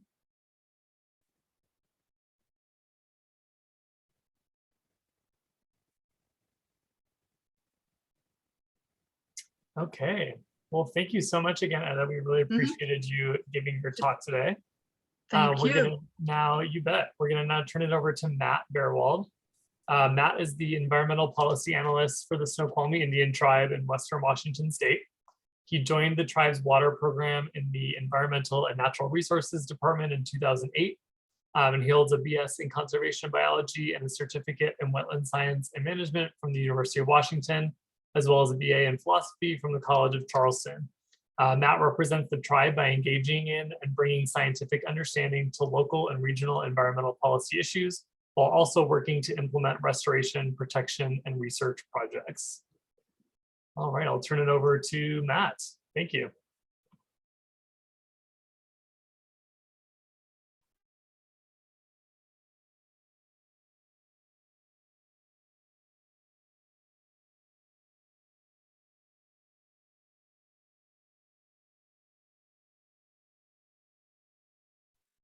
I think you're on mute, Matt. And I do. There we go. Yeah, I was working on finding it. Trying to organize my screen. Okay.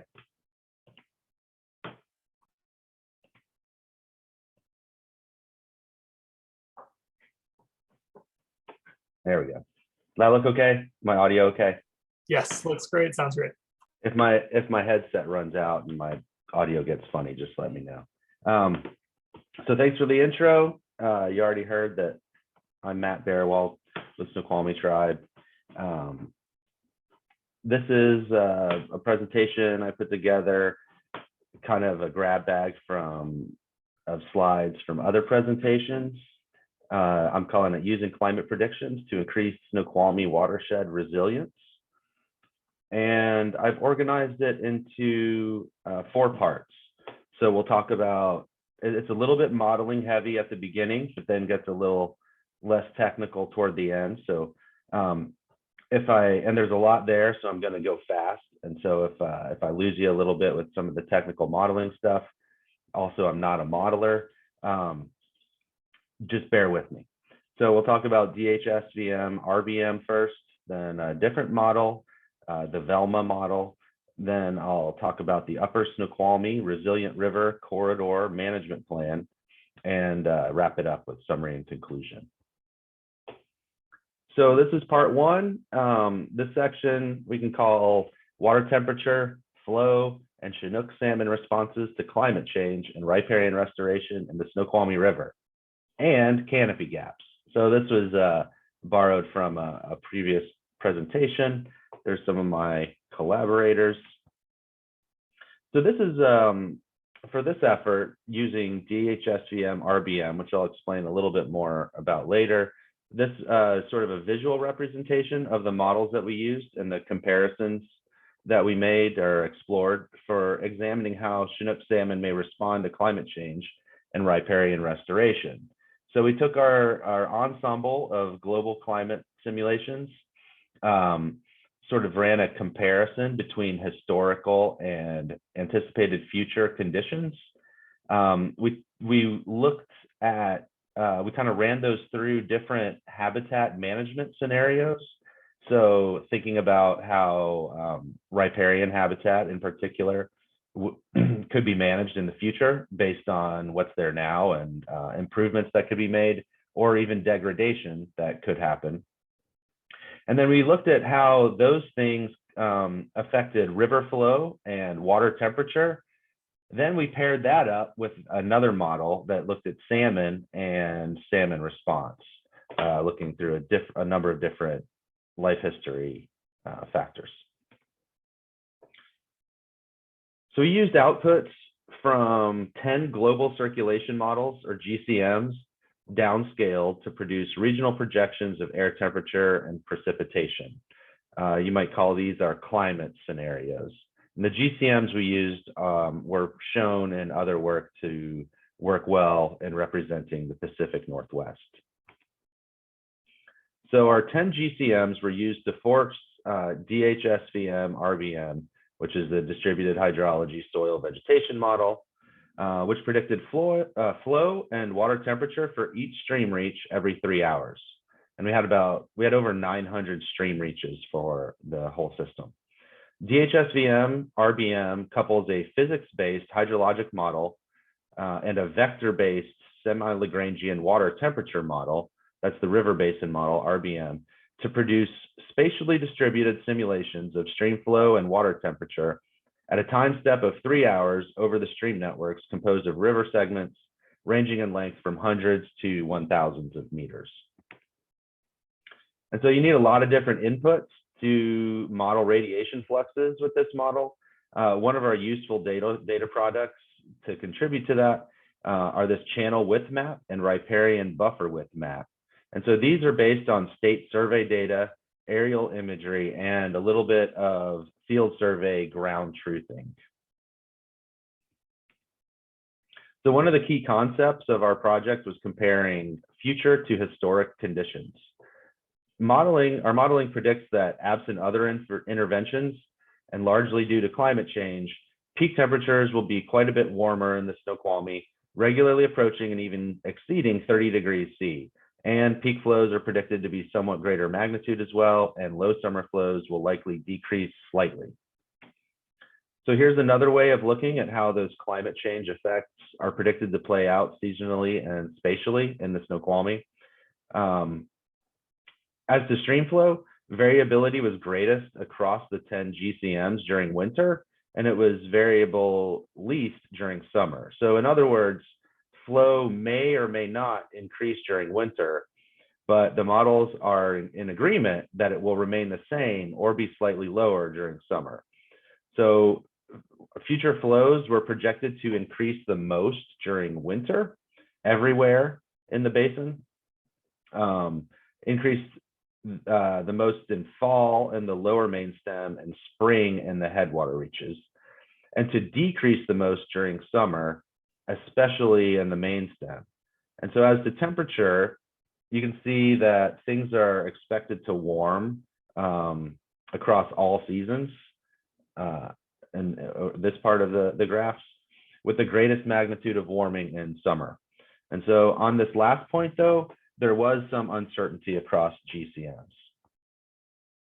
One of the things, just a note, one of the things that I learned from this effort is just how much interannual variability there can be, as well as interannual or variation among the GCMs. So there's a lot of uncertainty involved. And so that's why you kind of run a whole bunch of ensembles and look toward the mean. So we wondered how riparian conditions might interact with the influences of climate change. This slide presents some brief descriptions of the riparian scenarios that we modeled, being baseline, the least protective, AKA the degradation scenario.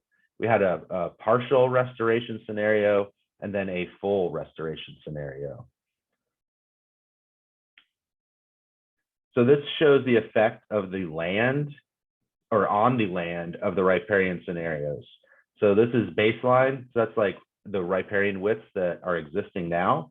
And then in our various scenarios, how riparian widths would change relative to what's there now.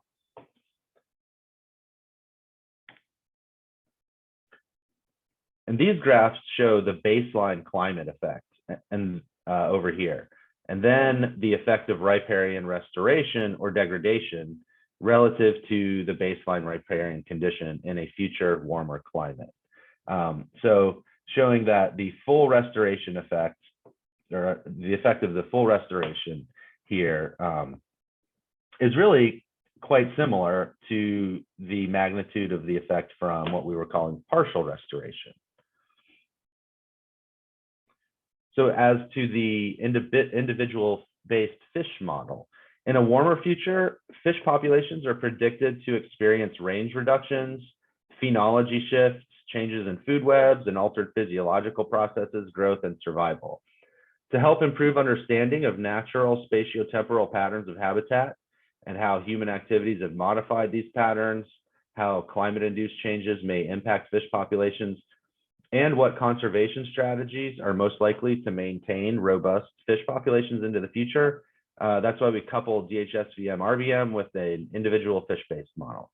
So even though we know that riparian restoration can help modulate stream temperature, large-scale restoration in the Snoqualmie is thwarted by farmers concerned with losing productive land and by local policies to preserve agriculture. So our collaborative and science-based approach here takes the next step from analyzing influences on physical parameters of water to predicting salmon responses. We summarize simulated behavior, growth, and survival of individuals to assess population level responses, including phenology of egg emergence from spawning gravels and smolt outmigration, body sizes of sub-yearling and yearling migrants, and life stage specific survival rates. So some of the predicted shifts include an earlier and more compressed emergence and migration timing. Some productivity metrics in the future may improve, and these may be reflected in the predicted increase in fish size shown on the figures on the right. Our model predicted that survival of sub-yearling and potential yearling Chinook salmon would increase by 86% and 46% respectively by the end of the century under current baseline riparian conditions. So this is interesting in that it could be that not all aspects of climate change are bad for all species and life stages. Remember though that this is only the juvenile freshwater portion of the Chinook life cycle. So riparian restoration, both the partial and full scenarios, benefited potential yearlings, but the influence of restoration on salmon performance was small relative to climate change. So here we're seeing that climate change essentially swamps the restoration effect. The largest effects of riparian scenarios in a future climate were increases in the mass of potential yearling migrants in the full 31% and partial was a 29% restoration scenarios. The magnitude of change was similar for these two scenarios, and both were large enough to counteract a 21% decrease in mass of potential yearling migrants that's expected as a result of climate change. So we got a couple papers out of this. The snowmelt paper was published last year, and the fish riparian land use climate paper has been held up, but it's finally proceeding in Journal of American Water Resources Association. So separately, but related to this work, we modeled stream flow and water temperature responses to forest canopy gap treatment scenarios in the Snoqualmie River Basin.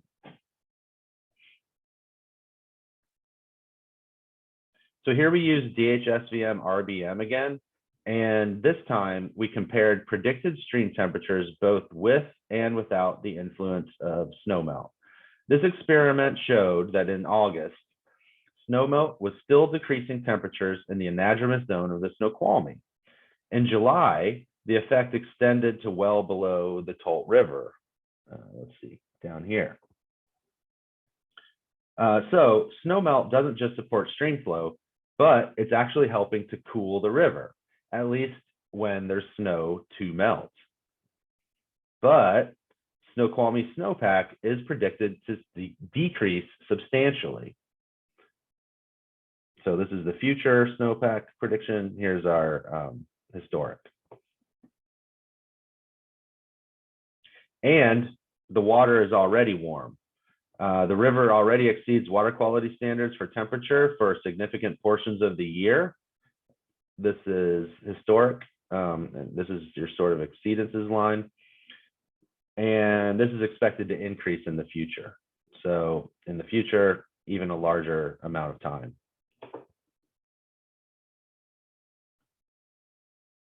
So we wondered about the potential of canopy gap creation to help offset the expected effect of decreasing snowpack due to climate change. There's a body of applied research which has demonstrated the ability of forest canopy gaps in the Pacific Northwest to increase the amount of snowpack retained and extend the spring-summer melt-off period. So we needed to decide how to set up the analysis with limited time and funds. And so we settled on a sensitivity analysis using a 2-year historic period with a relatively large snowpack or surface water equivalent, SWE. And apologize this horrendogram here. The sensitivity analysis showed that elevation and gap diameter were the 2 most important variables, but that aspect and slope can further increase the canopy gap efficiency. So that's sort of the amount of effect you get per unit area of canopy gap creation. And so we found that south facing and steeper slopes are more sensitive than north facing and mild slopes.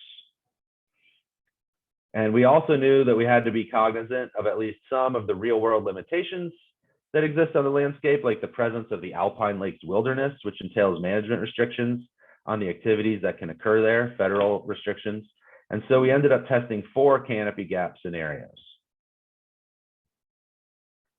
And then, of course, we had to select our climate models to force DHSVM and testing our canopy gap scenarios.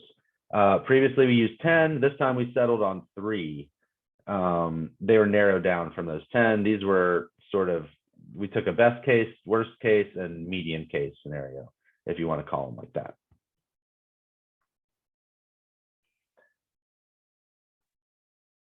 And that means we ended up with 15 long-term model runs for our pilot project. So lots of data to sort through when you set up these types of projects. So this gives an idea of the size and location of the treatment areas for the 4 canopy gap scenarios. The most cutting here, kind of moving down to the least. And what we found was that in general, all 4 canopy gap treatments can increase summer mean stream flow measured at the basin outlet. And they can reduce basin outlet 7-day average daily max, 7 DAD max, which is the highest yearly value of the average of 7 consecutive daily maximum temperatures.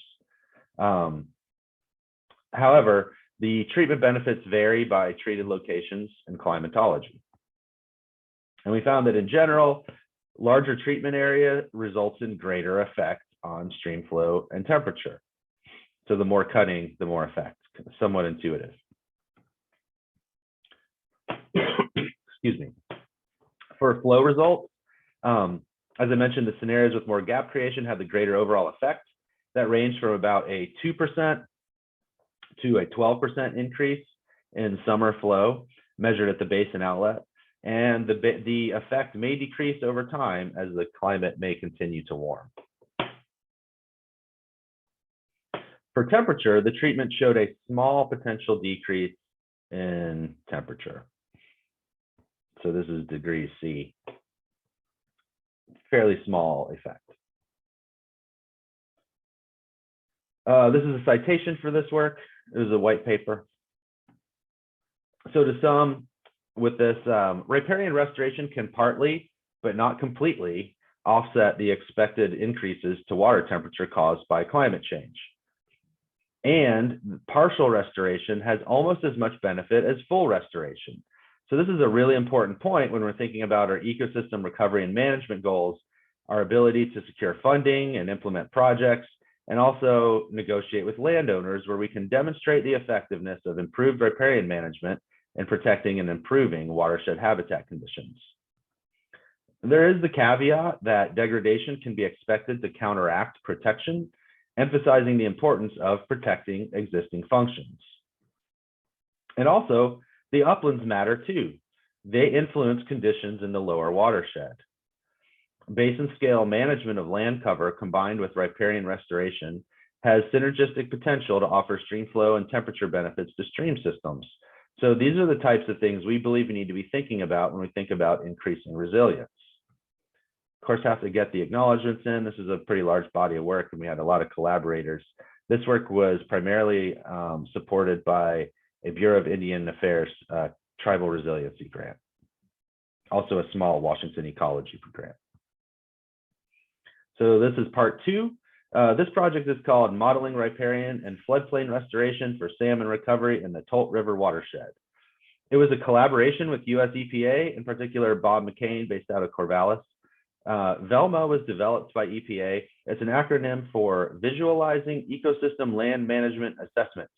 And EPA describes it as being able to be used to help improve the water quality of streams, rivers, and estuaries by making better use of both natural and engineered green infrastructure to control loadings from non-point sources of pollution. It is designed to help users assess green infrastructure options for controlling the fate and transport of water, nutrients, and toxics across multiple spatial and temporal scales for different ecoregions and present and future climates.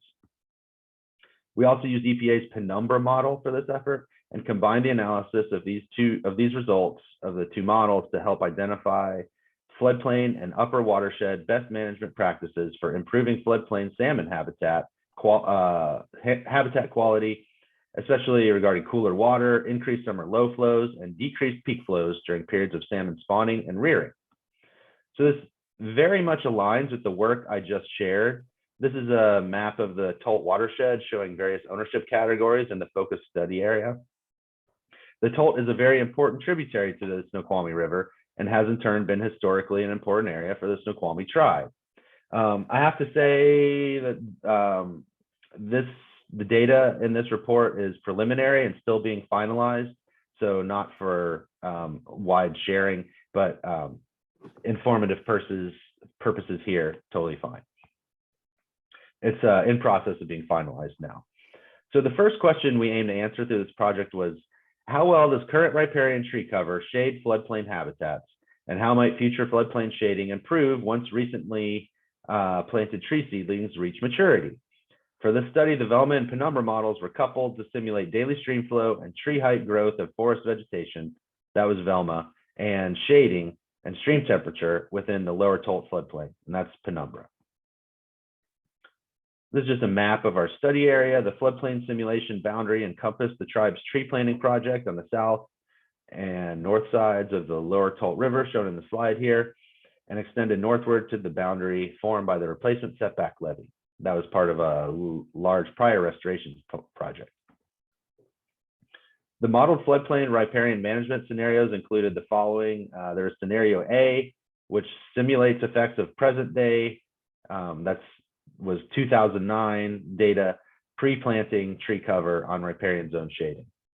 And then scenario B simulates the 2100 effects, the date of 2100 effects of present day tree cover, plus the trees planted by the tribe between 2013 and 2019 on riparian zone shading after all the trees reach mature tree heights.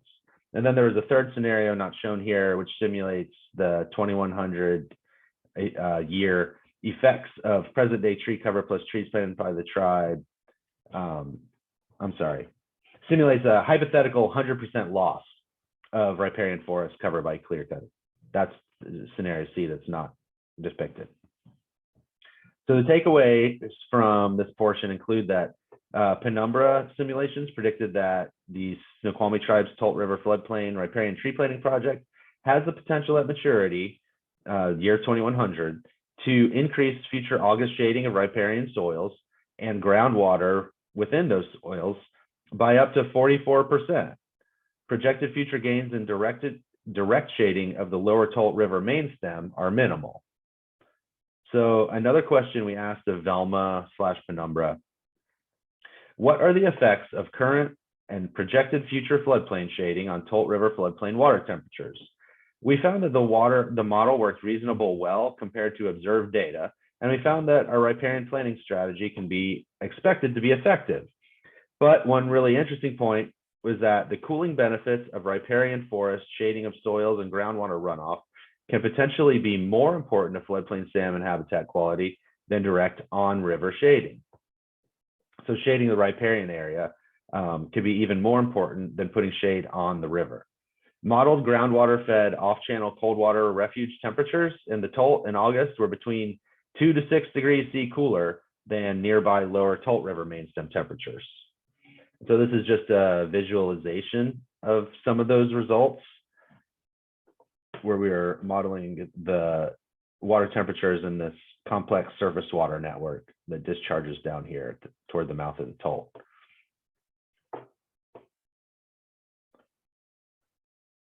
And compared to a scenario where those trees are not there, we see that it's much warmer. This is the clear-cut scenario, much warmer due to so much more irradiance reaching the ground. Okay, so another question. Could alternative upland forest management practices increase summer low flows in the floodplain? So it turns out that young growing trees are much thirstier than older trees. And on a landscape scale, this can have an effect on stream flow. So this slide shows a highlight from Perry and Jones's paper in Ecohydrology, where this effect is discussed. And in terms of management implications, with the Snoqualmie tribe's recent acquisition of the Snoqualmie tribe ancestral forest, 12,000 acres of forest lands that was previously in industrial timber ownership for about 100 years, there could be an opportunity to actually implement management changes based on these simulations, which for our department is really exciting. So this is a 3D visualization of satellite detected land trender changes in the Upper Tolt watershed regarding above ground forest biomass. And so it's associated with actual clear cutting that happened during the period of 1990 to 2010. So in 1990, upper left up here, there were relatively mature forest stands shown in dark green. So that's greater than 100 years old in dark green. By 2010, in the lower left here, most of the privately owned mature forest stands had been harvested. So we got some really interesting results from this part of the effort. Simulated substitution of forest thinning practices for historical clear-cut harvests in the Upper Tolt watershed during 1990 to 2010, the simulations now, resulted in an older forest landscape having lower transpiration rates and consequently greater summer low flows. The Upper Tolt River summer low flows entering the Tolt River floodplain would have been about 20 to 60% higher between between July and October 2010, had the historical forest management practices in the Upper Tolt utilized forest thinning, represented by 60% removal of total stand biomass, instead of clear cutting, which is 100% removal. Model results are consistent with recent peer-reviewed experimental studies comparing long-term summer low-flow data for young and old forest catchments in Western Oregon. And the seasonal timing of increased low flows associated with the hypothetical upland forest thinning scenario coincides with the timing of salmon spawning and rearing in the Tolt River floodplain, specifically for summer rearing of juvenile coho and steelhead and fall spawning of Chinook. Now, part 3, the Upper Snoqualmie Resilient River Corridor Management Plan. The plan focuses on understanding, protecting, and conserving water quality and quantity for the Snoqualmie River Valley as a whole, but by focusing in on the Upper Snoqualmie River specifically. This project was funded by a tribal climate resilience grant. I'm sorry, it was not a climate resilience grant. It was funded by a tribal technical assistance grant from the Bureau of Reclamation for just under $200,000. And that grant funded the project research, outreach with the community, and ultimately development of the plan. So the plan and the overall project were conceived of to fill a need for a cohesive and a holistic strategy for this important area of the Upper Snoqualmie River, which did not exist previously. And it turns out that the tribe is the best group that could take on this challenge. So we gathered experiences from tribal members and Snoqualmie Cultural Department staff and proposed recommendations for how to increase access in 3 areas: the Snoqualmie River, the River Valley, and Snoqualmie Falls. The Snoqualmie tribe asserts that tribal community access is an integral part of a resilient river corridor. There's an obvious connection here to the ancestral lands movement, which seeks to spread awareness of the Snoqualmie people who have lived in the Southern Salish Sea region since time immemorial, and to share the significance of these lands and provide information on how people can help the tribe in respecting, restoring, and protecting these lands. Stewardship and restoration of nearby accessible locations to harvest ancestral and local foods and materials has been brought up as a desirable river corridor planning action. So signage installed in these areas acknowledging the tribal connections would help to combat the current erasure of the Snoqualmie tribe's management and relationship with the river since time immemorial. We documented a cultural conflict between tribal rights to clean water and food and having to pay or negotiate with private landowners to exercise those rights. Many local wild foods were observed to be decreasing in abundance and availability. Those include salmon, steelhead, clams, and wapato. Clams are how the tribal community refers to freshwater mussels. So for our research and data collection, we conducted existing data review, fieldwork, and hydraulic modeling. And the technical team of scientists also assessed the current state of natural river and floodplain processes in the project reach and how these processes affect water quality, water quantity, floodplain function, and in-stream aquatic habitat. We identified new areas for fieldwork, including corridor forest health, channel and sediment dynamics, floodplain connectivity, revetments and wood recruitment. And we also completed hydraulic modeling, which included climate change analysis. We assessed how the conditions and processes of the river are expected to adjust in a changing climate. And so we divided, for this part of the assessment, we divided the project area into 4 planning reaches shown here and made recommendations for reconnecting the floodplain and increasing river and community resilience. We found that the entire project area has poor forest health, and we recommend a stewardship and management plan to restore the forest, as well as continuing to urge responsible planning that is cognizant of the anticipated effects of climate change, which, according to our analysis, could include increased flooding around Mount Si High School. There are clear areas of overlap between sacred places and areas planned for urban growth, where good relationships and respectful land and water use management decisions will sustain the long-term health of the river and all residents of the Upper Snoqualmie Valley. The Snoqualmie tribe says, asserts again that tribal community access to the river and floodplain is an integral part of a resilient river corridor. There are many community conversations that need to happen in order to execute this plan. And so now we continue to work on building and reinforcing community and tribal and land relationships, while we also work on implementing the specific recommendations. Okay, we've made it to part 4, summary and conclusion. So one of the main takeaways from all this work is that opportunities to increase resilience do exist. Some are expensive, but the consequences of not increasing climate resilience will also be expensive. And so we need to have collective conversations about the world we want to live in and our community's approach to ensuring that our landscape will be able to support that. In particular, water quality and water quantity will be areas to focus on monitoring, protecting, and restoring, and developing effective strategies to do that. We found that managing forest structure and health will play a huge role in our future approach. And given the time required to establish healthier forests, now is the time to start to act on a landscape scale to make sure that we have resilient forests functioning in a future resilient watershed. And tribal access and community access throughout the watershed are integral parts of connecting the people to the river and the forest, and connecting the river to the forest and the floodplain for a resilient future. And that is the end of my presentation. Excellent. Thank you, Matt. That was very informative, really interesting. We've got time for maybe about one question. Does anybody have a question for Matt? I don't see anything in the chat, so feel free to speak up. Hey, Matt, excellent job. Thank you so much. A lot of information. I don't think I observed half of it, but that's okay. I think one of the things that you pointed out was something about buffers. Would an increase in width of buffer, there was some sort of research data that would support an increase of buffer width that would decrease the stream channels temperatures or something to that effect? Yes. Yep. So we modeled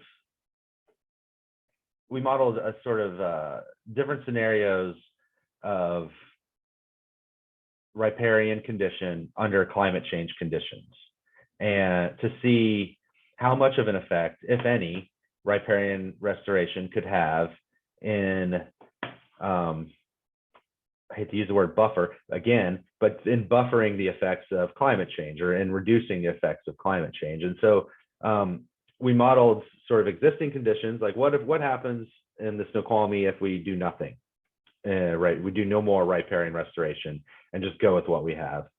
And we also modeled what if in some of these areas, modeled on real world stuff that we're seeing happening on the landscape, like in urban areas, continued development. What if the intact buffers in some of those at-risk areas continue to degrade, which is something we continue to see happening in real life. And then also we modeled, okay, what if we restore to pretty good buffers? And then we also modeled, what if we restore to 100-meter buffers everywhere on our stream network? So that was our full restoration scenario. And what we found was the pretty good restoration was almost as effective at reducing the effects of climate change or cooling stream temperatures as the full restoration scenario. So that's really important because on a lot of farms in the Snoqualmie, which is, where in the lower Snoqualmie in the agricultural area is where stream temperatures are particularly warm, and that's also where the salmon live. There's a lot of farms with all kinds of altered waterways, and if you put 100-meter buffers or even 100-foot buffers on all of those, there's essentially no farm left. And if you're a restoration purist, maybe that's okay with you, but there are lots of local policies and landowners and property rights that prevent us from doing that anyway.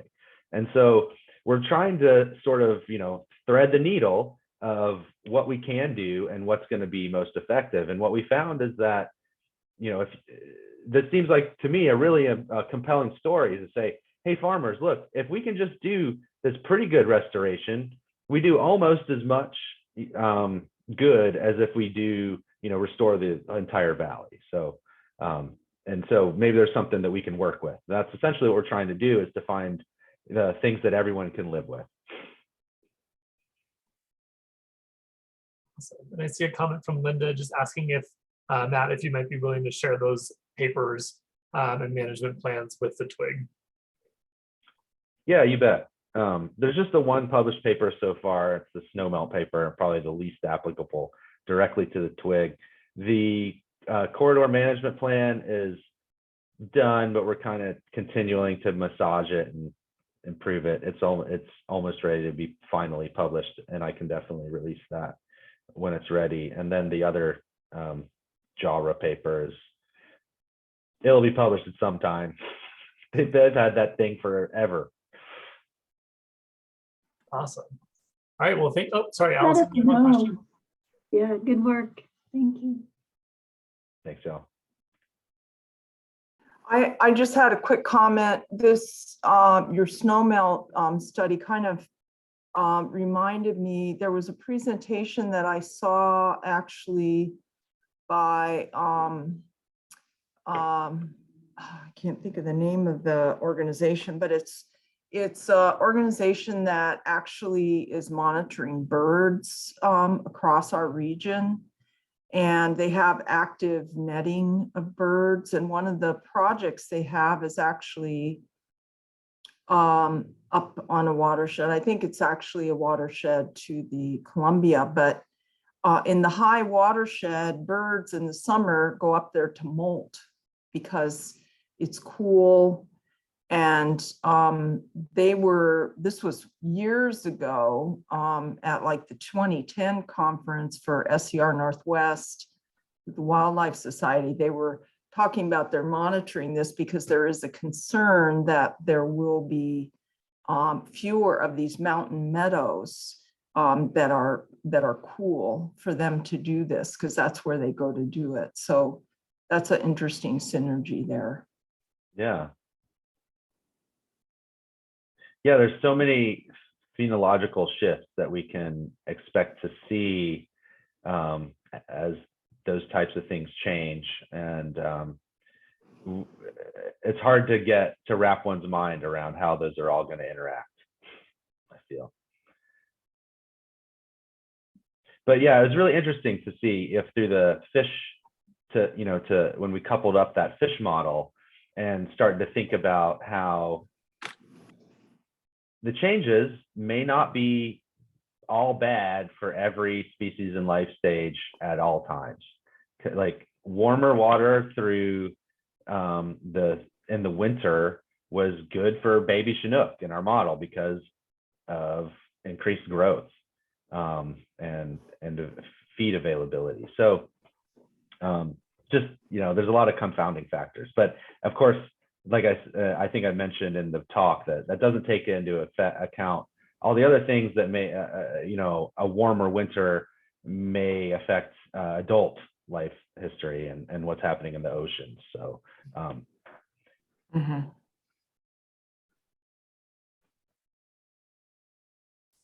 All right, well, thank you again, Matt. And thanks for all the great questions, everybody. Our next presenter is Sasha Peterson. He is the Director of Adaptation International. He's been active in the climate change field since 2005 and has worked as a climate scientist with local municipal governments. He founded Adaptation International in 2010 to focus his efforts specifically on climate change adaptation. He's the lead author for the Great Plains region of the forthcoming National Climate Assessment and the project manager for Adaptation International's work alongside the Jamestown Sklallam tribe as they develop their climate adaptation plan. He's also a senior program officer with the Institute for Sustainable Communities, focused on building the American Society of Adaptation Professionals into a vibrant organization supporting adaptation practitioners throughout the United States. So we're glad to have Sasha join us today. Sasha, I'm happy to share your presentation, or if you'd like to, feel free, but leave it up to you. All right, thanks, Jimmy. I appreciate it. And thanks everybody for the invitation to join the group. Today, I am going to share just a little bit of information on the Tribal Climate Adaptation Guidebook, and then be happy to answer questions and have a discussion around that. Jimmy, let me see if I can share, because then I also wanted to do a live demo of the website. So Perfect. Maybe that'll save a step in the middle, but see if this works.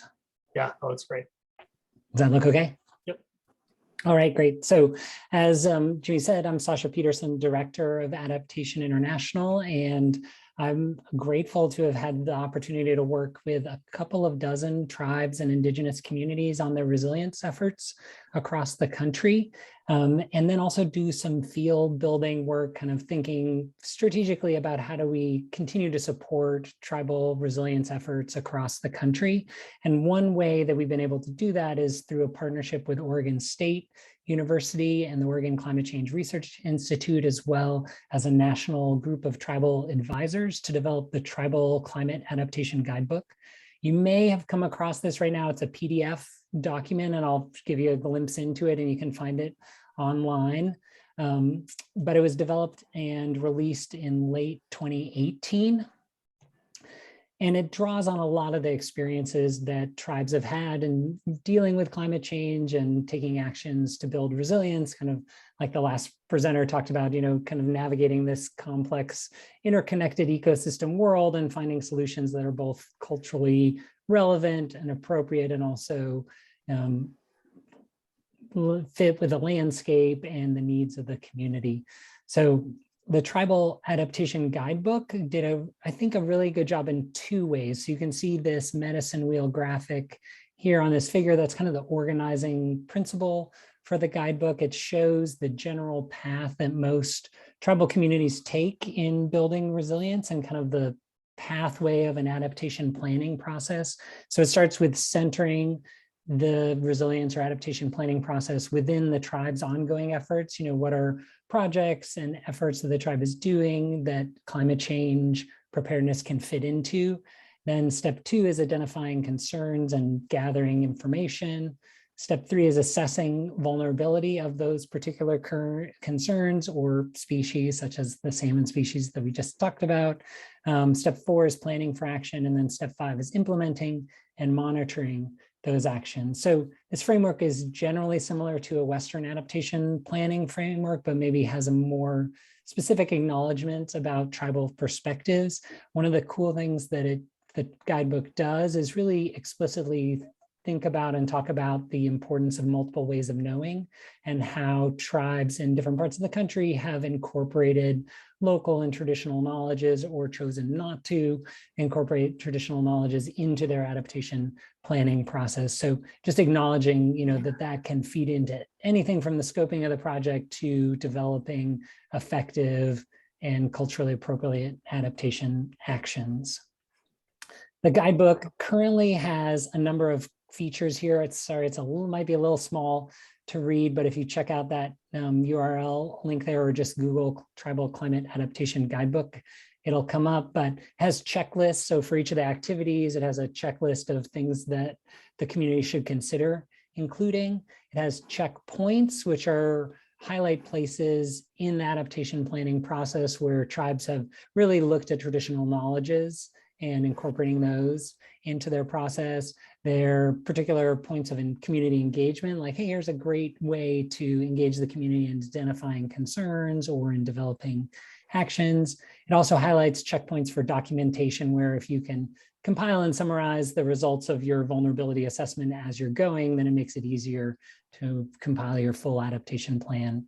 At the end, it also has some other features like guiding questions for each of the activities to help, kind of frame the effort and, what are potential pitfalls or opportunities in those areas. It has case study or tribal examples from tribes that have gone through the adaptation planning process across the country, and then lists of resources, external resources that can be used to support the process. So it's a pretty good start, but the number one thing we heard from our tribal advisory group in the first round of developing the guidebook was, is there a way to make it online and interactive? It's great to have a PDF, but it only gets you so far. So we did our best within the funding that was available in 2018 for the development of the guidebook, and working with Oregon State, set up the interactive nature of the PDF document so that you could click between the steps and you could click between the activities, and you could get anywhere you wanted in that guidebook to focus in on what was most important for the community's planning efforts within 2 clicks. But that's still not super interactive. So luckily, the Oregon State University, funded through NOAA and their RISA program, has been able to dedicate some additional funding to convert the guidebook into an interactive website. And so hopefully this online resource will be more accessible, easier to use, and hopefully, spread some of these adaptation principles to tribes that are coming new to the planning effort or that are moving on to a different step in the planning process, and they can build on the work that other tribal communities have done in those steps. So you can see kind of a comparison. The first project, similar group, both projects have a tribal advisory group. The first one was focused on that, just getting the content together and creating that PDF document. And the second version is focusing on streamlining the content and converting it from a PDF into an interactive web page. Currently, we have many of these same, core team members building on the work that was done a couple of years ago, with some additional support by a web designer and Oregon State University. And then we have this great group of tribal advisors from across the country, some of the Climate Adaptation Science Center tribal liaisons from different regions, as well as Rachel Novak from the BIA to help, guide the development of the website. So what I'd like to do today is just give you a sneak peek into the website itself. Preface it by saying all the content is not there yet. We're in a beta version of it, and we've been working to just refine the flow of it, the functionality of the website, and get an idea of the look and feel for the website, though, the pictures are likely to change, and, some things will get refined, and then all the content from the existing guidebook will be put online. As just before I jump into the website, maybe if there are any quick, questions about the guidebook, and I'd be curious, if anybody's actually seen it or used it before. This isn't all redundant.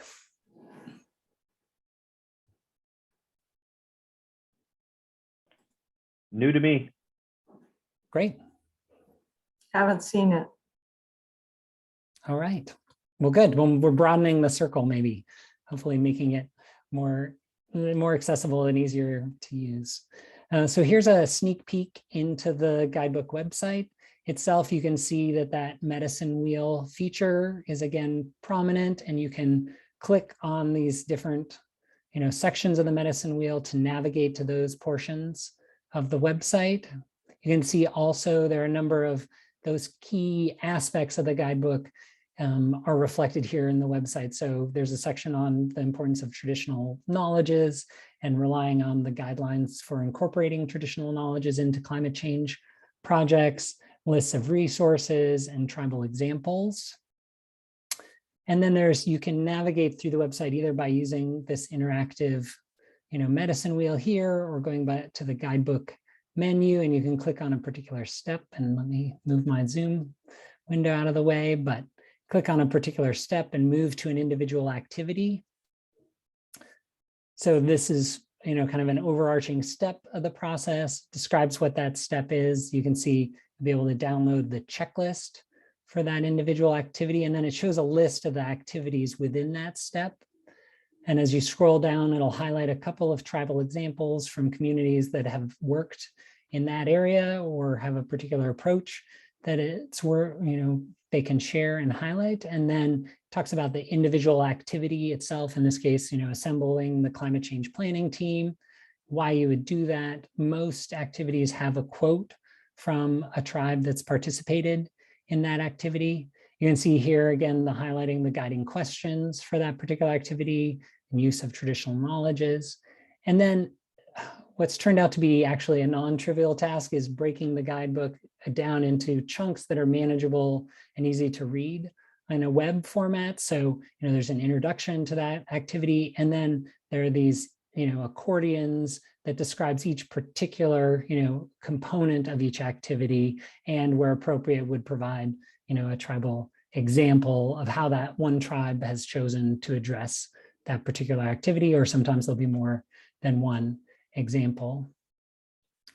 So our hope is that this, through the interactive nature of the website and the ability to click through to different activities, you can, make the information more accessible. It allows it to, be easier to tailor for a community. If they're moving into a particular, like they're doing a vulnerability assessment and want to move into that, they don't necessarily have to do the preamble steps. Maybe they've already set up their climate change planning team and they want to know what approaches tribes have taken to their vulnerability assessment, or if they want to jump straight to, developing action plans, hopefully this guidebook will allow that to happen.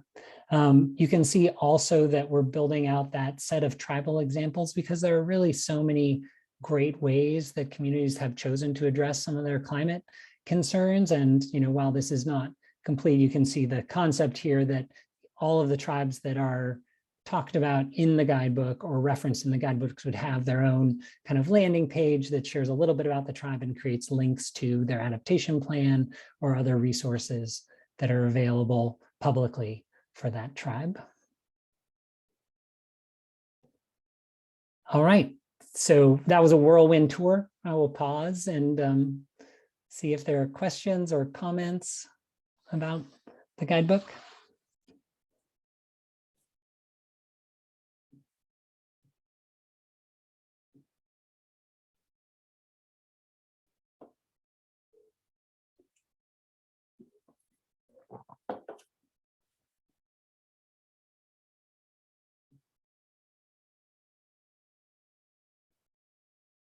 see a couple of comments in the chat that it's headed in the right direction. Looks like it might be a good resource.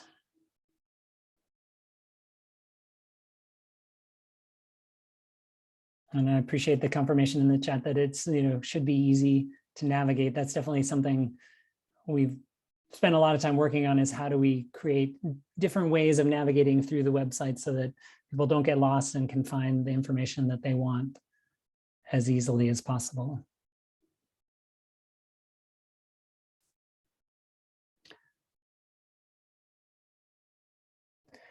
So just a couple of things in wrapping up. So the website will be available this summer, once we finalize some of the design choices and then get all the content migrated from the PDF into there. Again, the PDF is available right now if you want to go check it out, and I will find it after I'm done talking and drop it into the chat so you can go click on it and download it there.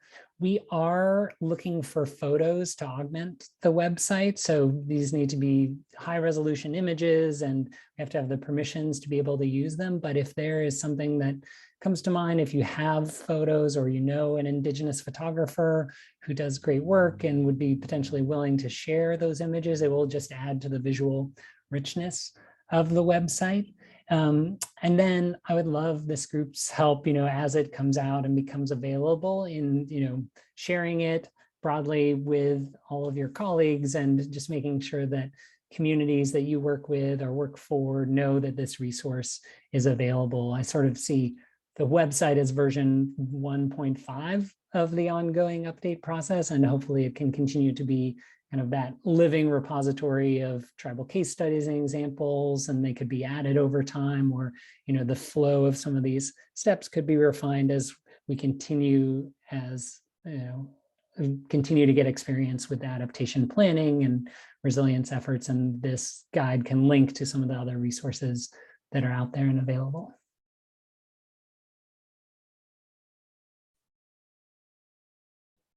And here's my email address if you have, if you ponder it and have thoughts or questions. And then also I've added Megan Dalton's email address with Oregon State University. She's the overall, project coordinator for the project. So with that, and much gratitude, thank you for letting me share this resource with all of you.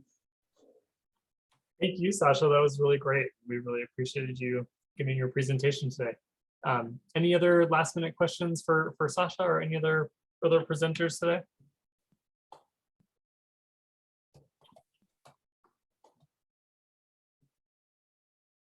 Oh, Sasha, someone asked if you could put your contact information in the chat, please.